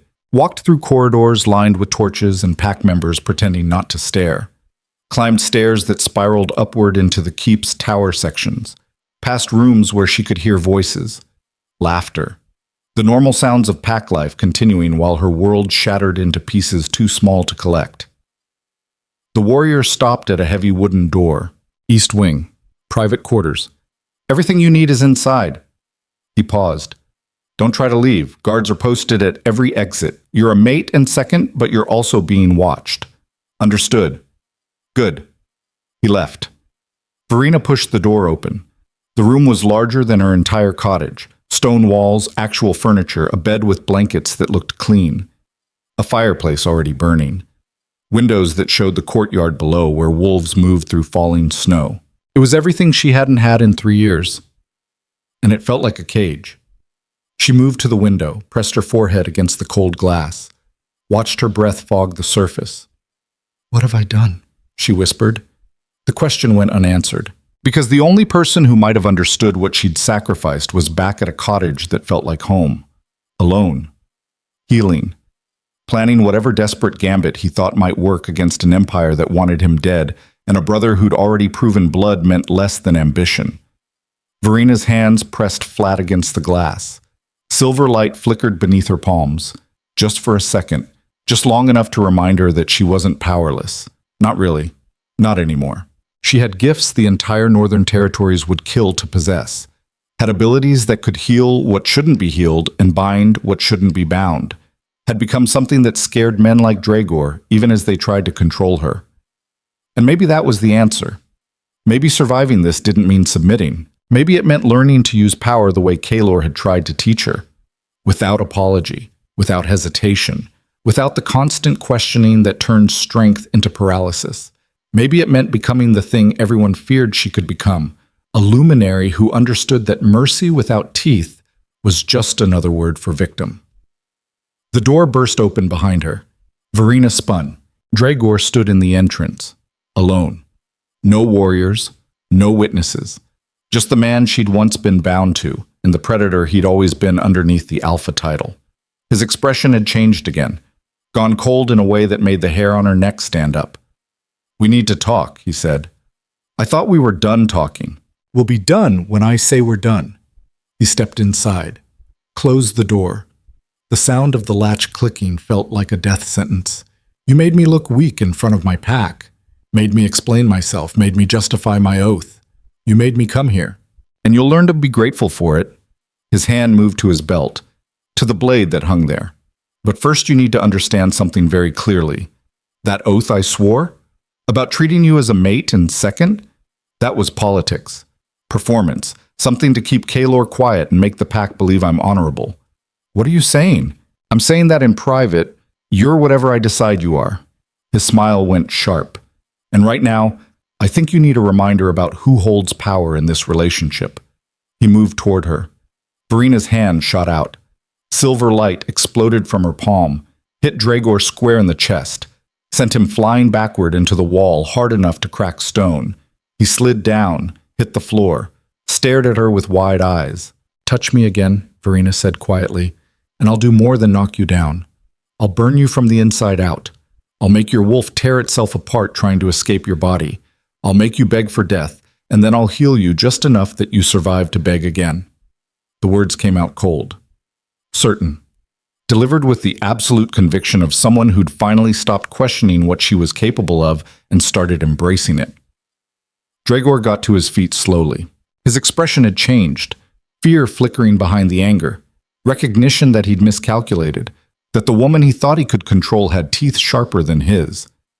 "You can't hurt me," he said, voice not quite steady. "You need me. Need the pack's protection." "No." Verena moved closer, watched him actually take a step backward. "What I need is for you to understand that your oath wasn't performance. It was binding. And if you break it, I'll make sure everyone knows. I'll make sure your warriors understand that their commander's word means nothing. The pack law is just whatever you decide in the moment. That's exactly what it is." She smiled, cold and sharp and utterly without mercy. "So here's what's going to happen. You're going to honor your oath. Treat me as a mate and second with all the respect that implies. Give me space, give me privacy, and in return, I won't expose you as the pathetic, power-hungry coward you've always been." The silence that followed felt like standing on the edge of a cliff. Draegor stared at her, jaw working, hands clenched into fists, pride warring with self-preservation, dominance warring with the sudden awareness that he'd claimed something he couldn't control. Finally, he spoke. "This isn't over." "Yes, it is. You think you've won?" "I think I've established boundaries." Verena crossed her arms. "Now leave before I decide boundaries aren't enough, and start demonstrating what happens when you cross them." Draegor turned, walked to the door, stopped with his hand on the latch. "Kaelor was right about one thing," he said without looking back. "Luminaries don't get simple lives. They become targets, things to be possessed or destroyed. And eventually, you'll have to choose which you'd rather be." "I've already chosen," Verena said quietly. "Have you?" He opened the door. "Then I hope you're ready for what that choice costs. Because the moment word spreads about what you can do, every alpha in the Northern Territories will come for you. And when they do, you'll learn that power without allies is just another way to die alone." He left. The door closed. Verena stood in the middle of the room that felt like a cage and tried to stop her hands from shaking. Because Draegor was right. She'd just made herself a target. Had just proven she was too dangerous to possess safely and too valuable to kill outright. Had just painted herself into a corner where the only options were submission or war, and submission wasn't an option she could survive. She moved back to the window, stared out at the falling snow and the courtyard below, and the world that suddenly felt infinitely more hostile than it had an hour ago. And she thought about Kaelor, about the broken king she'd left behind in a cottage that wasn't safe, who was probably planning something desperate, something that would get him killed but might buy her a chance at escape, about the bond between them that hummed constantly beneath her skin like a second heartbeat, about the fact that leaving him might have been the biggest mistake she'd ever made. The silver light in her hands flickered, stronger than before, more controlled. And Verena made a decision, not about submission, not about survival, about what kind of woman she wanted to be when this was over, the kind who accepted cages because they were comfortable, or the kind who burned them down and dealt with the consequences. She pressed her glowing hands against the window, felt the bond stretching between her and Kaelor across the frozen miles, felt his heartbeat synchronizing with hers, and sent him a message the only way she knew how. Through silver light and soul-deep connection and the absolute certainty that whatever was coming next, they'd face it together. Whether that meant salvation or destruction, whether that meant building a new world or burning the old one to ash. Because the moment you stop questioning your power is the moment you become dangerous. And Verena Vale had just stopped questioning everything. The message hit Kaelor like a physical blow, silver light exploding through the bond they'd forged.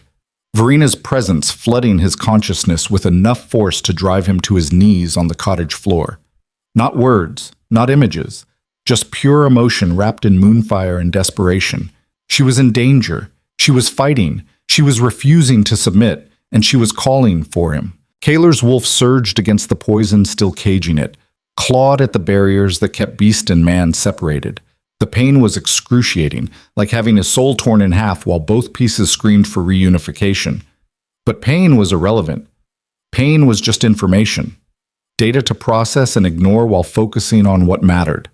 Verena needed him. Everything else could burn. He stood, legs steady now after 5 days of her silver light knitting broken bones.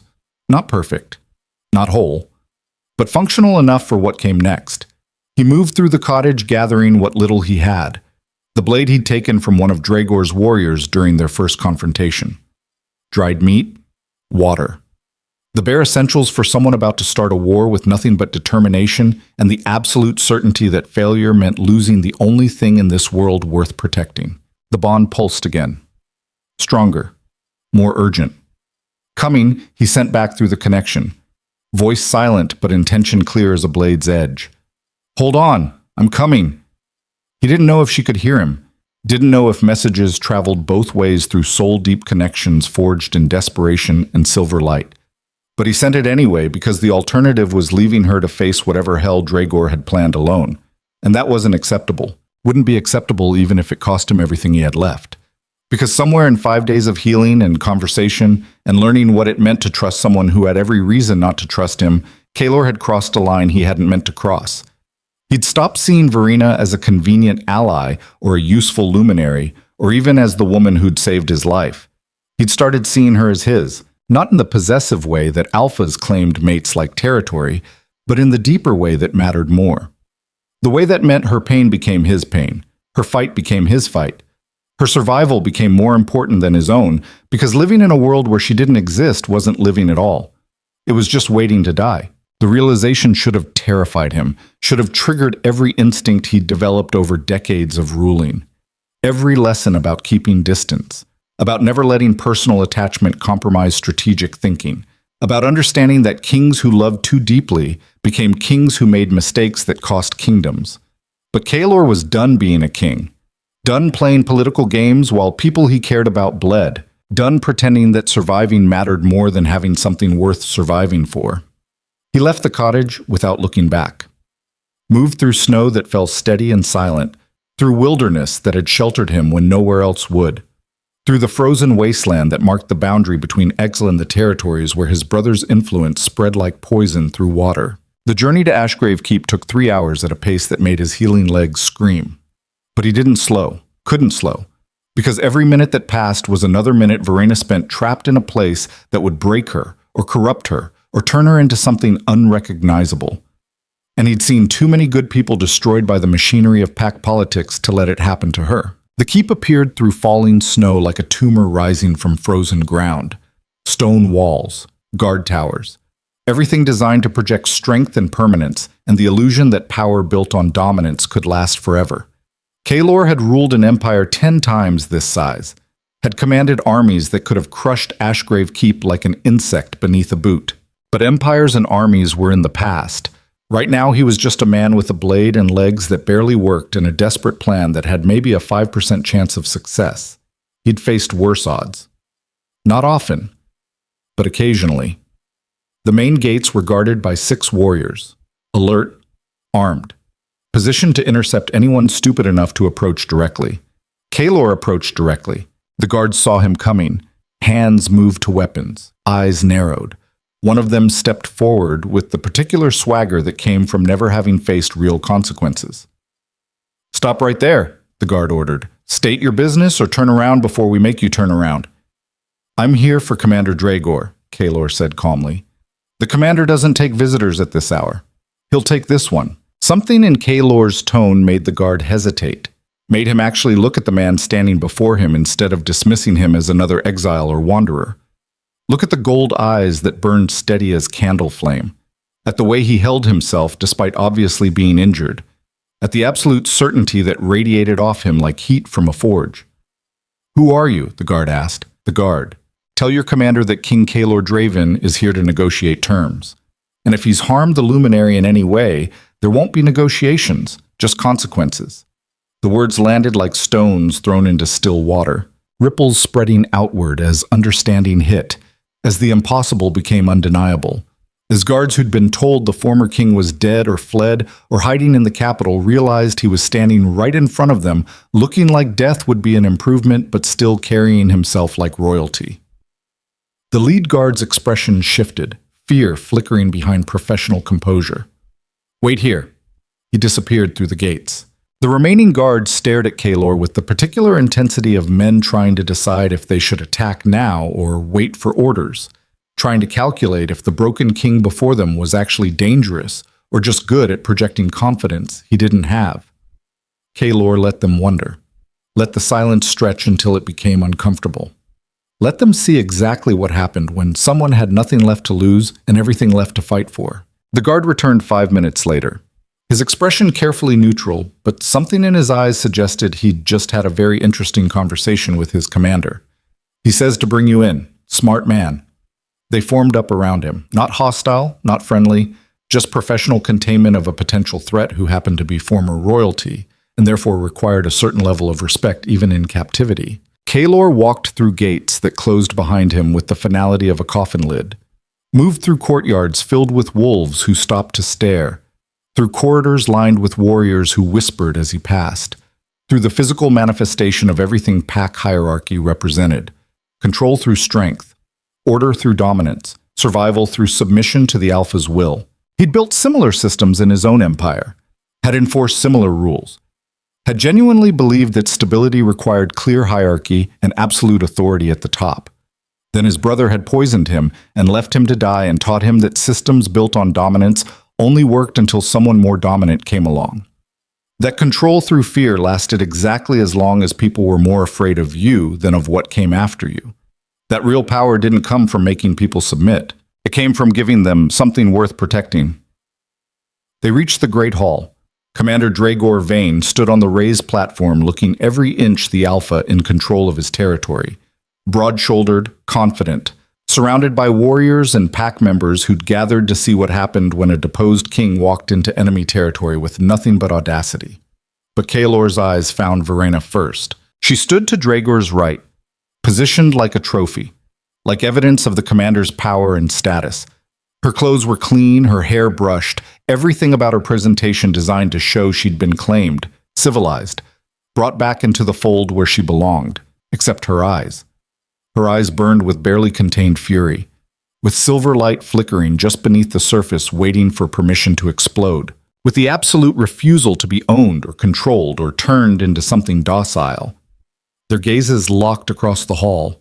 The bond between them flared, strong enough that Kaelor felt her heartbeat synchronize with his, felt her relief and fear and rage all tangled together into something that tasted like wildfire in winter morning. She was alive. She was fighting, and she hadn't broken. That was enough. Draegor's voice cut through the moment. "King Kaelor Draeven." His tone carried just enough mockery to land as insult.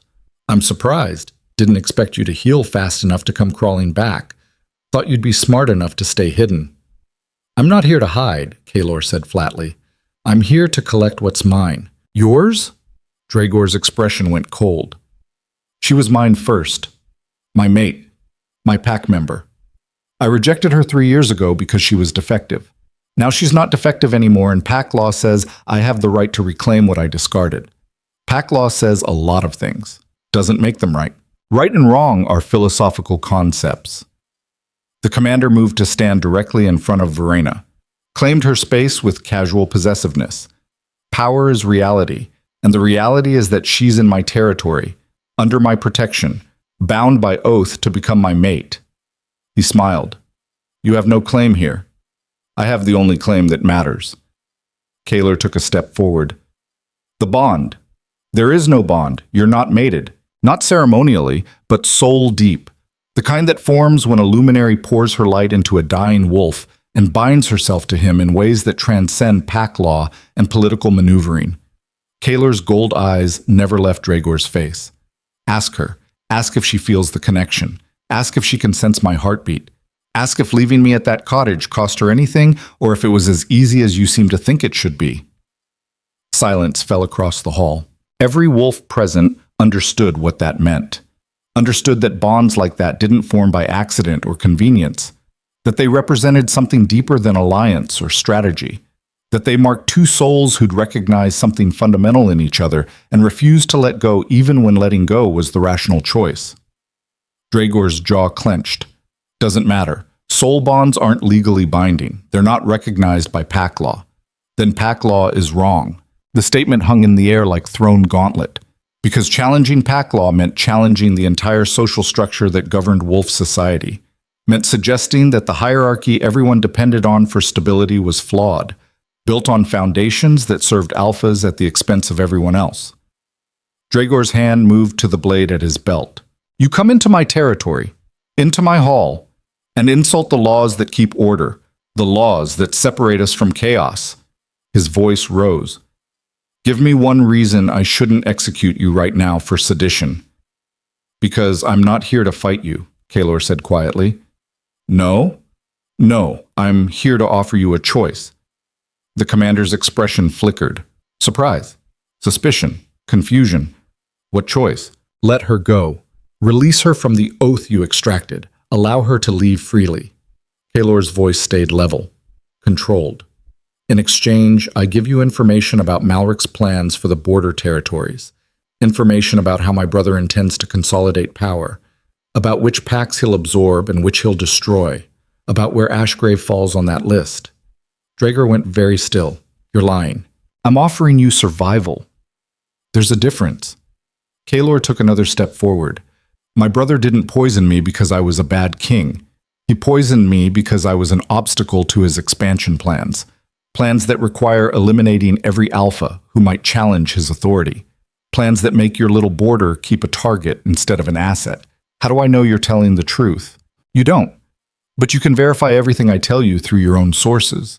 Can confirm that Malric is mobilizing forces, that he's been making alliances with packs that border your territory, that he's been asking questions about Ashgrave's defenses and leadership structure. Kaelor's expression went hard. He's coming for you, Draegor.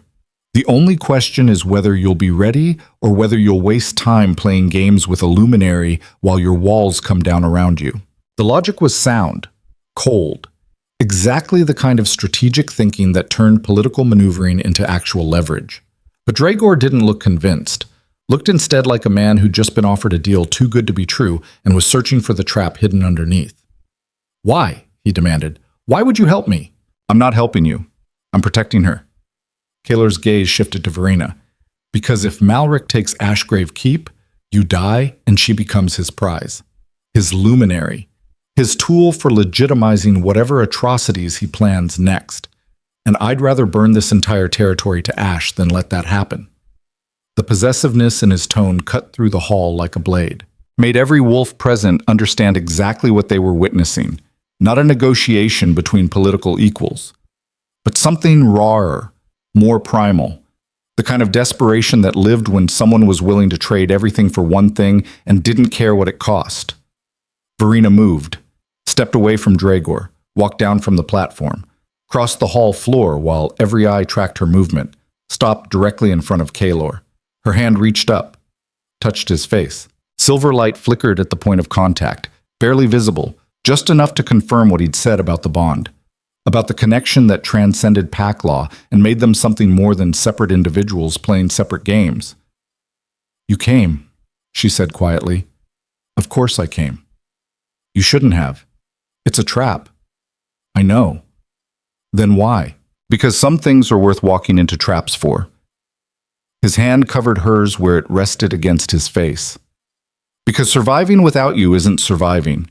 It's just waiting to die with extra steps.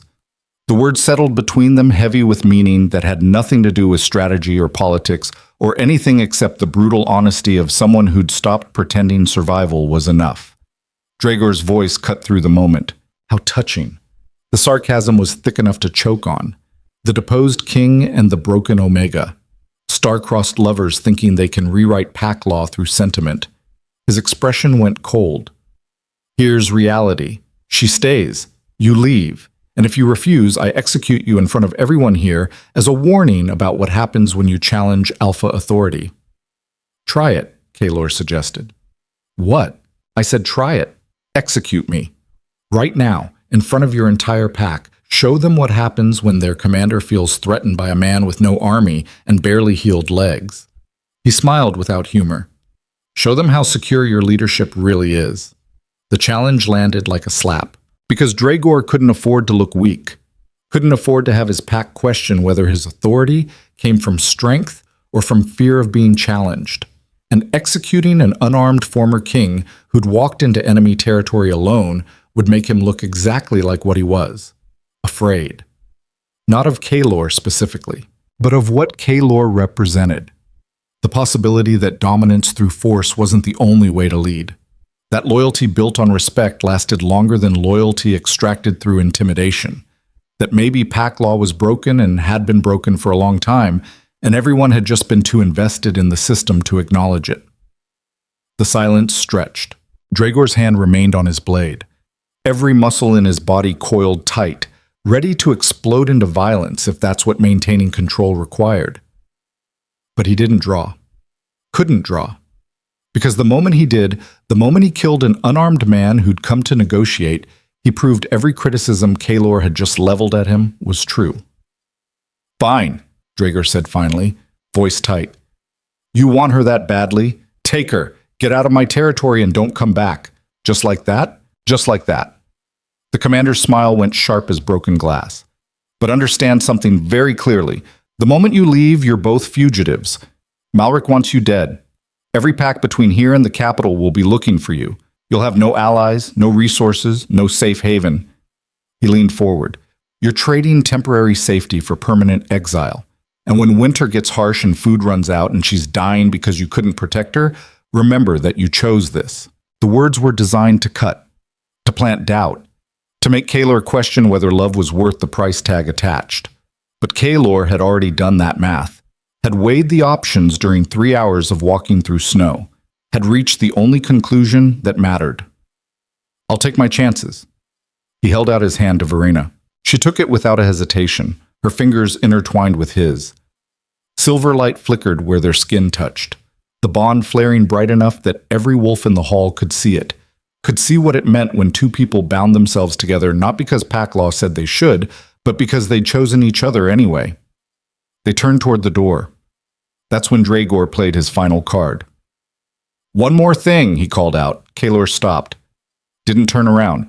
"Your brother sent messengers 3 days ago, offered a reward for your capture. Alive, preferably. Dead, if necessary." Draegor paused. "The reward is significant. Enough territory to double Ashgrave's borders. Enough status to make me a major power in the region. All I have to do is hand you over. Then why haven't you? Because I wanted to see if you'd actually walk into my hall alone. Wanted to know if the great King Kaelor Draeven was stupid enough to trade his life for an Omega who can't even shift properly." His voice hardened. "And now I know you are that stupid, which makes this very easy." Guards poured into the hall from every entrance, dozens of them, armed, positioned to block every exit. The trap Verena had warned about springing shut with the finality of jaws closing on prey. Kaelor's hand tightened on Verena's. "Get behind me." "No." "Verena." I said no. Her voice carried absolute conviction. "We fight together or not at all." Silver light exploded from her free hand, bright enough to make every wolf in the hall shield their eyes, bright enough to prove she wasn't helpless, wasn't prey, wasn't going to submit just because the odds were impossible and survival looked like a fantasy. Kaelor's wolf finally broke free. The poison that had caged it for days shattered under the combined assault of Verena's healing and his own desperate need. Pain lanced through his body as the transformation took hold, bones shifting, muscles tearing and reforming, his human shape collapsing into something larger, stronger, more primal. Gold eyes burning with molten fire, silver fur that seemed to absorb and reflect Verena's light simultaneously. A wolf the size of a warhorse standing between his mate and everything that wanted to tear them apart. The great hall erupted into chaos. Warriors shifted, charged, claws and fangs and violence unleashed in a space too small to contain it. Draegor's voice roared orders that got lost in the cacophony of snarling and screaming and dying. Verena's silver light carved through attacking wolves like a blade through water. Not killing, not immediately, but overwhelming their senses, disrupting their coordination, making them stumble and fall and question whether pack loyalty was worth dying for. Kaelor fought like the trained weapon he was, every movement economical, precise. Decades of battlefield experience compressed into pure lethal efficiency. Throat strikes, disabling bites.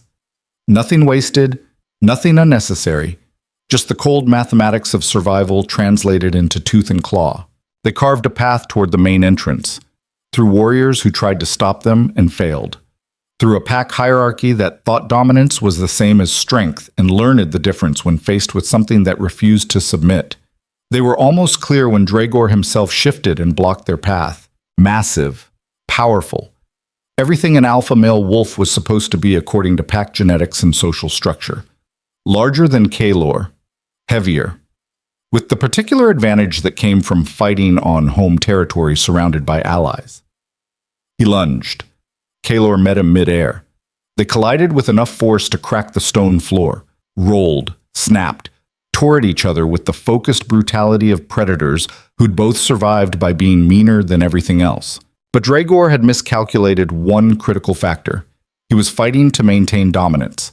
Kaelor was fighting for something that mattered more. The difference showed. Kaelor's jaws closed around Draegor's throat, not crushing, not killing, just holding, just making a point that could have been lethal if he'd chosen to make it so. Draegor went still, recognized the position, understood he was one bite away from having his reign ended permanently. The hall went quiet. Every wolf present stared at the tableau, at their commander helpless in the jaws of a supposedly broken king.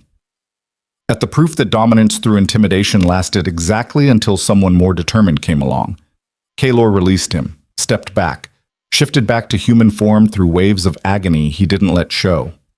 Stood naked and bleeding and triumphant in the center of the hall, while Draegor coughed and gasped and tried to salvage whatever dignity remained. "We're leaving," Kaelor said quietly. "Anyone who tries to stop us dies. Not as a threat, as a promise." No one moved, not because they were afraid of him specifically, but because they'd just watched their alpha lose, had watched pack hierarchy break down in real time, had seen living proof that maybe the system they'd all bought into wasn't as stable as they'd been told. Kaelor turned to Verena. She was staring at him with an expression he couldn't quite read. Wonder, maybe. Or recognition. Or something else that went deeper than words could capture. Her hand found his. They walked toward the exit together, and that's when the walls exploded inward, stone and timber and ancient mortar blasting apart as something massive crashed through the keep's exterior defenses like they were built from paper. Warriors screamed, the ceiling shook, dust and debris filled the air. Through the settling destruction, figures emerged, wolves larger than anything Kaelor had seen outside the royal bloodlines. Battle-scarred, professional, moving with the coordinated precision of military units instead of pack warriors. And at their center, flanked by guards and radiating absolute authority despite being outnumbered, stood a man Kaelor recognized instantly. His brother, Kaelor Draeven, the usurper king. The brother who'd poisoned him and stolen his throne and was supposed to be hundreds of miles away in the capital consolidating power. He was smiling. "Hello, brother," Kaelor said pleasantly, voice carrying across the ruined hall. "I believe you have something that belongs to me." His eyes fixed on Verena with the particular hunger that came from wanting something not for what it was, but for what possessing it would represent. "The Luminary," he continued, "the missing piece, the symbol that will legitimize everything I've built." His smile widened. "Thank you for finding her for me. Saved me considerable trouble." Kaelor stepped between them, positioned himself as a shield despite having no weapons and barely enough strength left to stand. "Touch her, and I'll kill you." "With what?" "You can barely move. Your wolf is exhausted. You have nothing left." Kaelor spread his hands. "Surrender. Let me have the Luminary. In exchange, I'll grant you a quick death instead of the prolonged execution you deserve. Consider it mercy between brothers." The offer hung in the demolished hall like poison gas. Every eye watched, every wolf waited, every breath held as history balanced on the edge of whatever decision came next. And Kaelor realized with cold clarity that he'd walked into a trap within a trap. That Draegor's betrayal had been expected. planned for, used as bait to draw him into the open where Malric could collect both prizes with minimal effort. His brother had always been good at that, at seeing 3 moves ahead, at using people's attachments against them, at understanding that the easiest way to control someone was to threaten what they loved more than themselves. Verena's hand tightened in his, silver light beginning to build beneath her skin. And in that moment, standing in the ruins of Ashgrave Keep, surrounded by enemies, and facing a brother who wanted him dead, and a future that looked like nothing except more violence, Kaelor made a choice. Not about surrender, not about survival, about what kind of man he wanted to be when everything burned. "No," he said quietly. Malric's smile faded. "No? We're not done. Not even close." Kaelor's gold eyes burned steady as dying stars. "You want her? You'll have to go through me, and I promise you, brother, that's going to cost more than you're willing to pay." The words hung in the air between them. A declaration of war, a refusal to submit, a line drawn that couldn't be uncrossed. And somewhere deep in Kaelor's chest, where the bond with Verena pulsed like a second heartbeat, he felt something shift. Felt the silver light she'd been building suddenly surge. Felt their connection flare bright enough to blind. Felt power beyond anything he'd ever experienced flood through both of them simultaneously. Verena's eyes opened, burning silver instead of their usual brown. And when she spoke, her voice carried the weight of something ancient, something that had been sleeping for centuries and just woken up very angry. "No one is going through anyone," she said. The silver light exploded outward. The silver light didn't explode outward like a weapon. It detonated like a star collapsing inward on itself, and then erupting with enough force to rewrite the fundamental laws of physics. Every wolf in the ruined hall was driven to their knees, not by physical force, by something deeper. Something that bypassed muscle and bone and spoke directly to the primal part of their brains that understood submission wasn't weakness. It was survival instinct recognizing something so far beyond individual strength that resistance became meaningless. Verena stood at the center of the devastation with silver fire pouring from her skin like she'd become a conduit for moonlight itself. Her eyes burned bright enough to cast shadows across broken stone. Her hair lifted in an invisible wind that existed only where power met flesh. And for the first time in recorded history, a dormant luminary had fully awakened. Not through ceremony or bloodline ritual or any of the careful processes the old texts described, but through necessity, through rage, through the absolute refusal to let anyone take what mattered most, through love that had been forged in betrayal and winter, and the recognition that some bonds transcended every law humans or wolves had ever written. Malric stared at her with an expression that cycled through shock and hunger and calculation so fast they blurred together.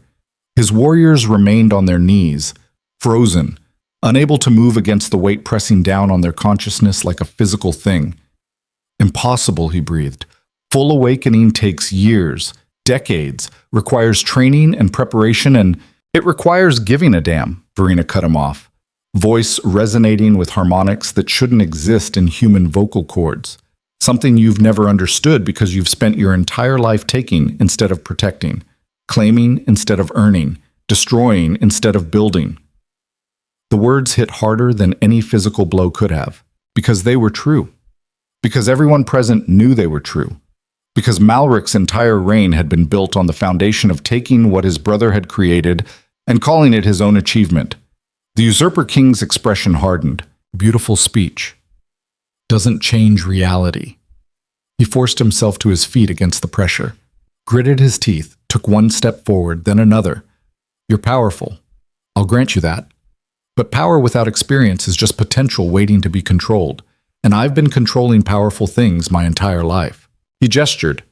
His elite guards moved, slower than they should have been, fighting against the weight Verena was projecting, but moving nonetheless, because they were trained, professional, the kind of soldiers who'd learned to function through pain and fear and circumstances that would break lesser warriors. They formed a perimeter, cut off the exits, prepared to contain even if they couldn't capture. Kaelor shifted position, placed himself directly beside Verena instead of in front of her. Not blocking, not protecting, standing with her as an equal partner facing impossible odds together. His wolf had receded, but the gold in his eyes remained, burned steady and hard. The look of someone who'd made peace with death and found that acceptance made him more dangerous instead of less. "Last chance, brother," Malric said. His tone had gone flat, empty of everything except the cold mathematics of someone used to winning through ruthlessness. "Surrender the Luminary, accept execution. I'll make it quick.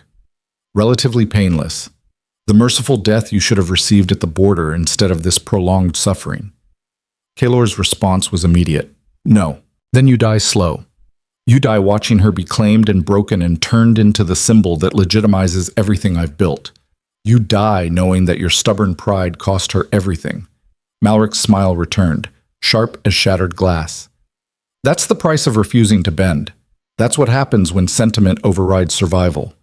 The words were designed to break him, to make him question whether loving Verena had been a mistake, whether choosing attachment over strategy had doomed them both. But Kaelor had lived through too much to fall for psychological warfare anymore, had been poisoned and broken and left to die, had crawled back from the edge of oblivion because one woman had chosen kindness over fear, had learned that the things worth dying for were also the things worth living for, and he was done letting fear make his decisions. "You're right about one thing," Kaelor said quietly. "Sentiment did override survival. But you're wrong about what that means, because survival without purpose is just existence, just marking time until death catches up. And I've been existing too long." He met his brother's stare without flinching. "Verena taught me something you'll never understand, that being willing to die for someone makes you stronger than being willing to kill for power. That choosing who to protect matters more than choosing who to dominate." The hall went silent. Every wolf present heard it, heard a king who'd ruled through strength and strategy and careful political maneuvering admit that he'd been wrong, that the system they'd all bought into was broken, that maybe love wasn't weakness after all. It was the strongest thing humans or wolves could build. Malric's expression twisted. "Pathetic. You've gone soft. Let an Omega turn you into something weak and sentimental.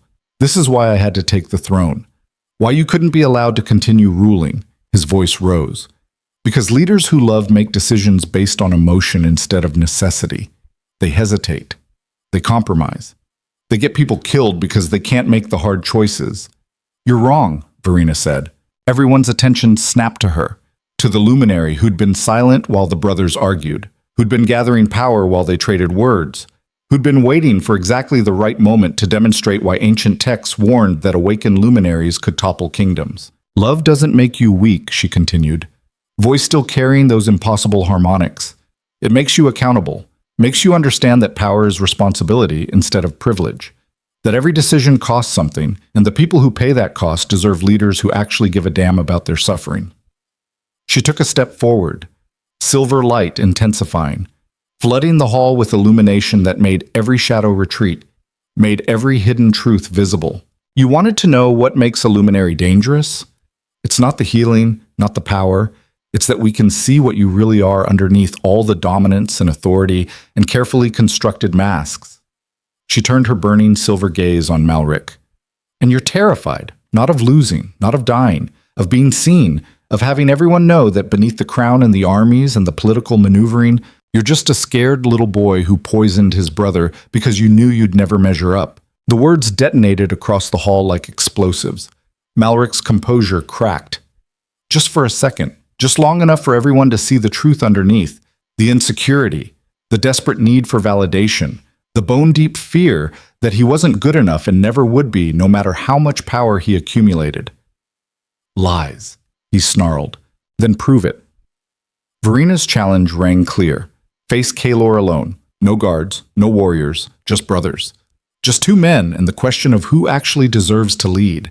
If you're really stronger, really better, really more worthy of the crown, it should be easy.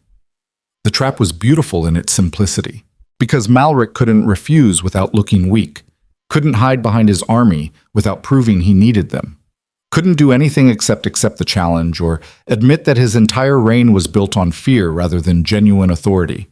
His warriors looked at him, waiting, watching, calculating whether their loyalty was to the man or the position, whether following a king who wouldn't fight his own battles was worth their lives. "Fine," Malric said finally. His voice had gone cold. "Dead. The tone of someone who'd just committed to a course of action they knew was probably a mistake but couldn't back down from. Brother against brother, just like it should have been from the start. He gestured. His elite guards stepped back, reluctantly, maintaining their perimeter but giving space for what was coming. The crowd that had gathered in the ruined hall pressed against the walls, giving room, creating an impromptu arena where two brothers would settle what poison and politics couldn't resolve. Kaelor met Verena's eyes. She touched his face, silver light flickering where their skin connected, the bond between them flaring bright and steady as a lighthouse beam cutting through fog. "Don't die," she said quietly, "not planning on it."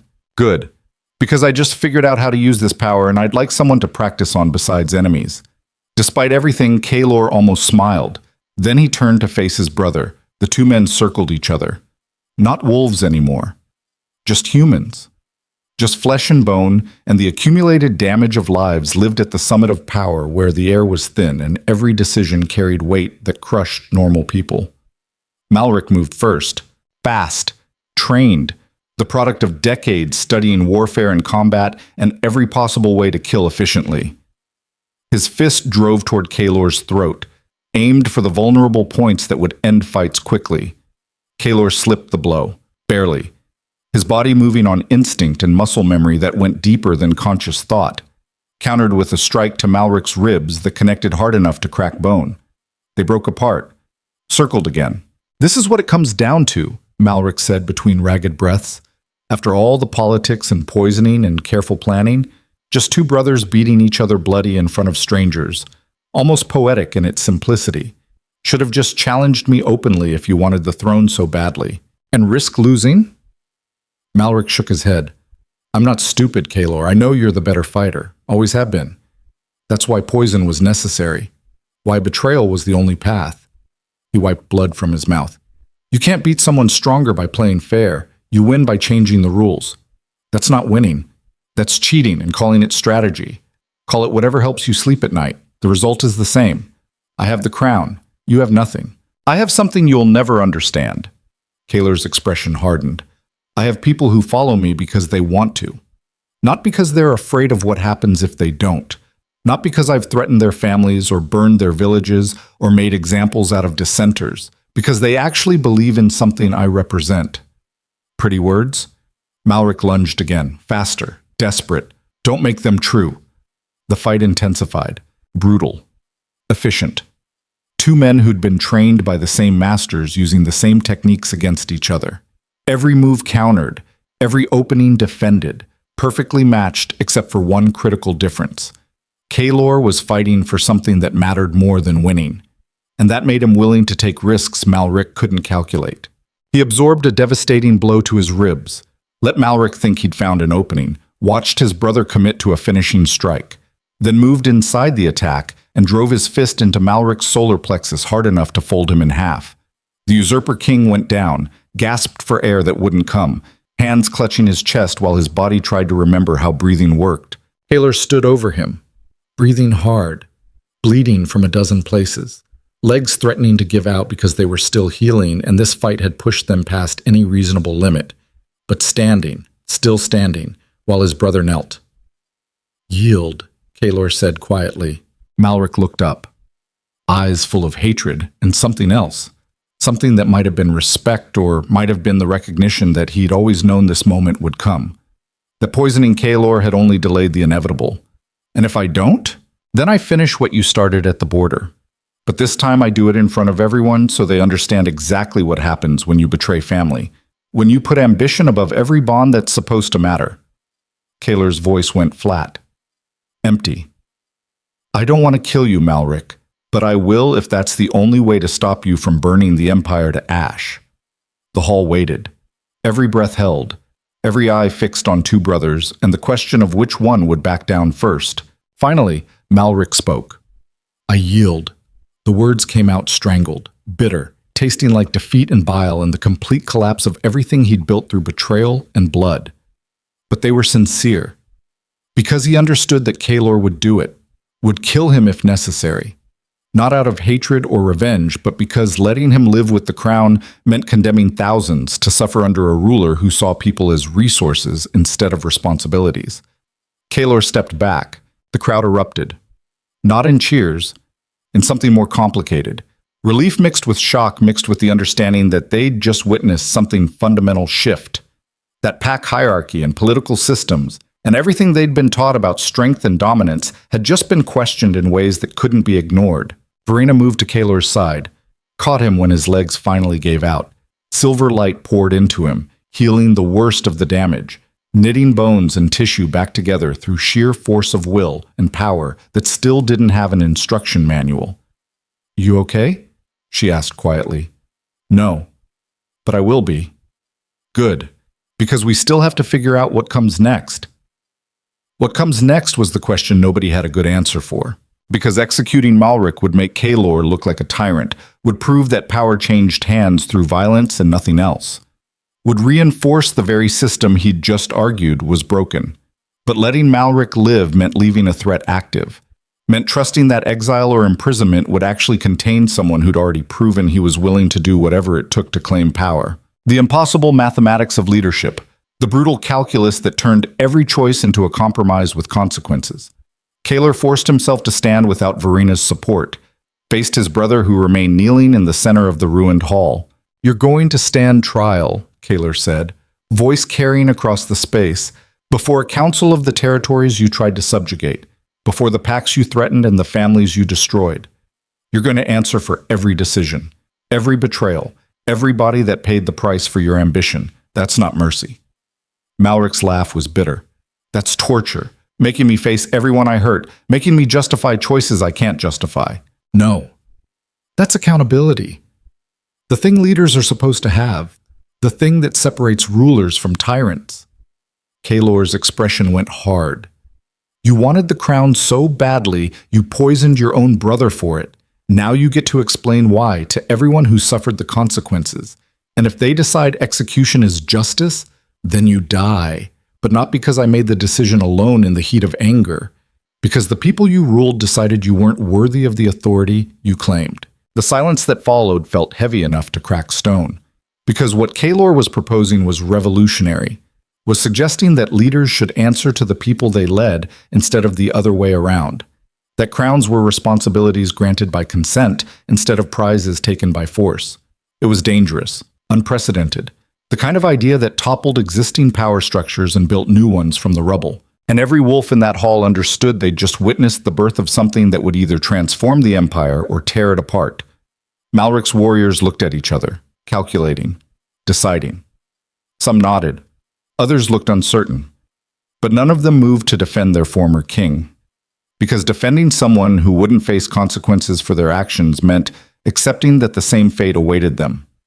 "Take him," Kaelor ordered. Warriors moved forward. Not his, not loyal to him specifically. Just wolves who'd heard what he'd said and decided it sounded better than the alternative.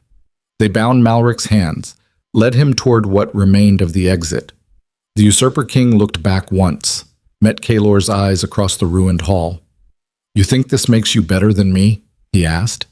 "Think accountability absolves you of the blood on your hands? The decisions you made?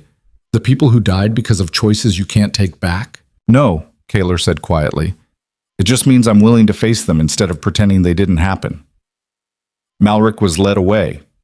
The crowd began to disperse, slowly, uncertainly, like people waking from a dream and trying to figure out if reality had actually changed or if they'd just witnessed a temporary aberration that would revert to normal once everyone caught their breath. Draegor approached, moving carefully. His throat still bore the marks from where Kaelor's jaws had held him, his pride still bleeding from being defeated in his own hall. "What happens to Ashgrave?" he asked. "That's up to you." Kaelor met his stare without hostility. "You can keep ruling through dominance and fear. Keep treating wolves like property to be claimed. Keep enforcing hierarchy that measures worth by bloodline and strength. Or you can try something different, something that looks like the system I'm going to build, where authority is earned instead of taken, where leadership means responsibility instead of privilege. And if I choose differently, then you choose differently. I'm not going to force change at knife point. That would make me exactly what I'm trying not to become." Kaelor paused. But understand that the territories around you will be changing, that the old ways are dying whether you participate or not, and isolation tends to be fatal for systems that refuse to evolve. Draegor was quiet for a long moment, thinking, processing, weighing options that all looked terrible from where he was standing. Finally he spoke. What about her? His gaze shifted to Verena. The Luminary. Your mate. Does she stay with you or return to Ashgrave where pack law says she belongs? She stays with me, Verena answered before Kaelor could. Her silver eyes had faded back to brown, but power still hummed beneath her skin. Not because pack law says so. Not because I'm claimed or bound or owned. Because I choose to. Because choosing matters more than any law written by people who thought dominance was the same as strength. She took Kaelor's hand, intertwined their fingers, the bond between them visible as faint silver light where their skin touched. Draegor stared at them for another long moment, then nodded, slowly, like someone accepting defeat but doing it with enough dignity that it didn't feel like complete surrender. Then I wish you luck. You're going to need it. Building something new always costs more than maintaining what already exists. He turned, walked away, stopped at the exit. And for what it's worth, Vale, you were right. About boundaries. About respect. About pretty much everything I didn't want to hear 3 years ago. Then maybe spend the next 3 years actually listening. His laugh was bitter but not unkind. He disappeared through the ruined doorway, leaving Kaelor and Verena standing in the wreckage of Ashgrave Keep, surrounded by wolves who just watched their entire world get questioned. They walked out together. Through corridors still smoking from the battle, through courtyards littered with debris and blood and the evidence that change was always violent even when it was necessary, through gates that had been blown apart and wouldn't be repaired for weeks, into the winter morning where snow had started falling again, clean, fresh, covering the battlefield like the world was trying to pretend violence hadn't just rewritten the rules everyone had been following. Verena stopped at the boundary stone, the same place where she'd found Kaelor dying what felt like years ago, but had only been weeks, where this entire impossible journey had started with one choice made by someone who'd been told her entire life that she didn't matter. We won, she said quietly. Did we? Kaelor stood beside her, staring at the wasteland that stretched toward the horizon. We stopped Malric, changed the system, survived when we probably shouldn't have, but winning implies we got what we wanted. And I'm not sure either of us knows what that looks like anymore. It looks like this. Verena turned to face him, like standing together in the snow trying to figure out what comes next, like having choices instead of just surviving whatever fate throws at us, like mattering enough that people actually have to acknowledge we exist. That's a low bar for winning, maybe, but it's higher than where I started, she smiled. 3 years ago I was exiled and told I'd die alone in the wilderness, that I was too broken to deserve anything better. Now I'm standing next to a king who chose me over his crown, who walked into certain death because letting me face it alone was worse than any alternative. That feels like winning. Kaelor pulled her close, wrapped his arms around her despite the pain it caused his still healing ribs, pressed his face into her hair, and breathed in the scent of winter morning and silver light and survival against impossible odds. I didn't choose you over the crown, he said quietly. I chose you because you're worth more than any crown could ever be. Because surviving meant nothing if I had to do it alone. Because you taught me that being strong enough to care is harder than being strong enough to dominate. The words settled into the cold air between them, heavy with meaning that transcended strategy or politics, or anything except the brutal honesty of someone who'd stopped pretending feelings were weakness. Verena tilted her head back, met his gold eyes with her brown ones that occasionally flickered silver when emotion ran high. What happens now? She asked. Do we go back to your empire, try to reclaim the throne? Start the revolution you just promised? Eventually. Right now, I think we go back to that cottage, sleep for 3 days straight, figure out how to actually live instead of just surviving. He paused. And maybe learn what it means to be together when nobody's trying to kill us. You think that's possible? No idea. But I'd like to try. She kissed him, soft, gentle. Nothing like the desperate passion that had sustained them through battles and betrayals. Just the simple affection of two people who'd chosen each other when every logical reason said they shouldn't. When they broke apart, snow was falling heavier. accumulating on their shoulders and hair, covering the blood and pain and violence with something clean. "We should go," Verena said, "before the storm gets worse." They walked back toward the cottage together. Two people who'd been discarded by the systems that were supposed to protect them, who'd survived through stubborn refusal to accept that being unwanted meant being worthless, who'd learned that the strongest bonds weren't forged in comfort, but in the shared experience of clawing survival from frozen ground. When giving up would have been easier. The cottage appeared through falling snow. Small. Humble. Nothing like the palaces and keeps that defined power in wolf society. But it was theirs. A place where being kings or luminaries or anything except two people trying to figure out how to live together mattered less than whether they'd remembered to stock enough firewood. Kaelor built the fire while Verena prepared what passed for dinner from their limited supplies. They ate in comfortable silence, the kind that only existed between people who didn't need to fill every moment with words. When they finished, Verena moved to the window, stared out at the winter wasteland that had been her home for 3 years. At the boundary stone barely visible through accumulating snow. At the place where everything had changed because she'd chosen kindness over fear.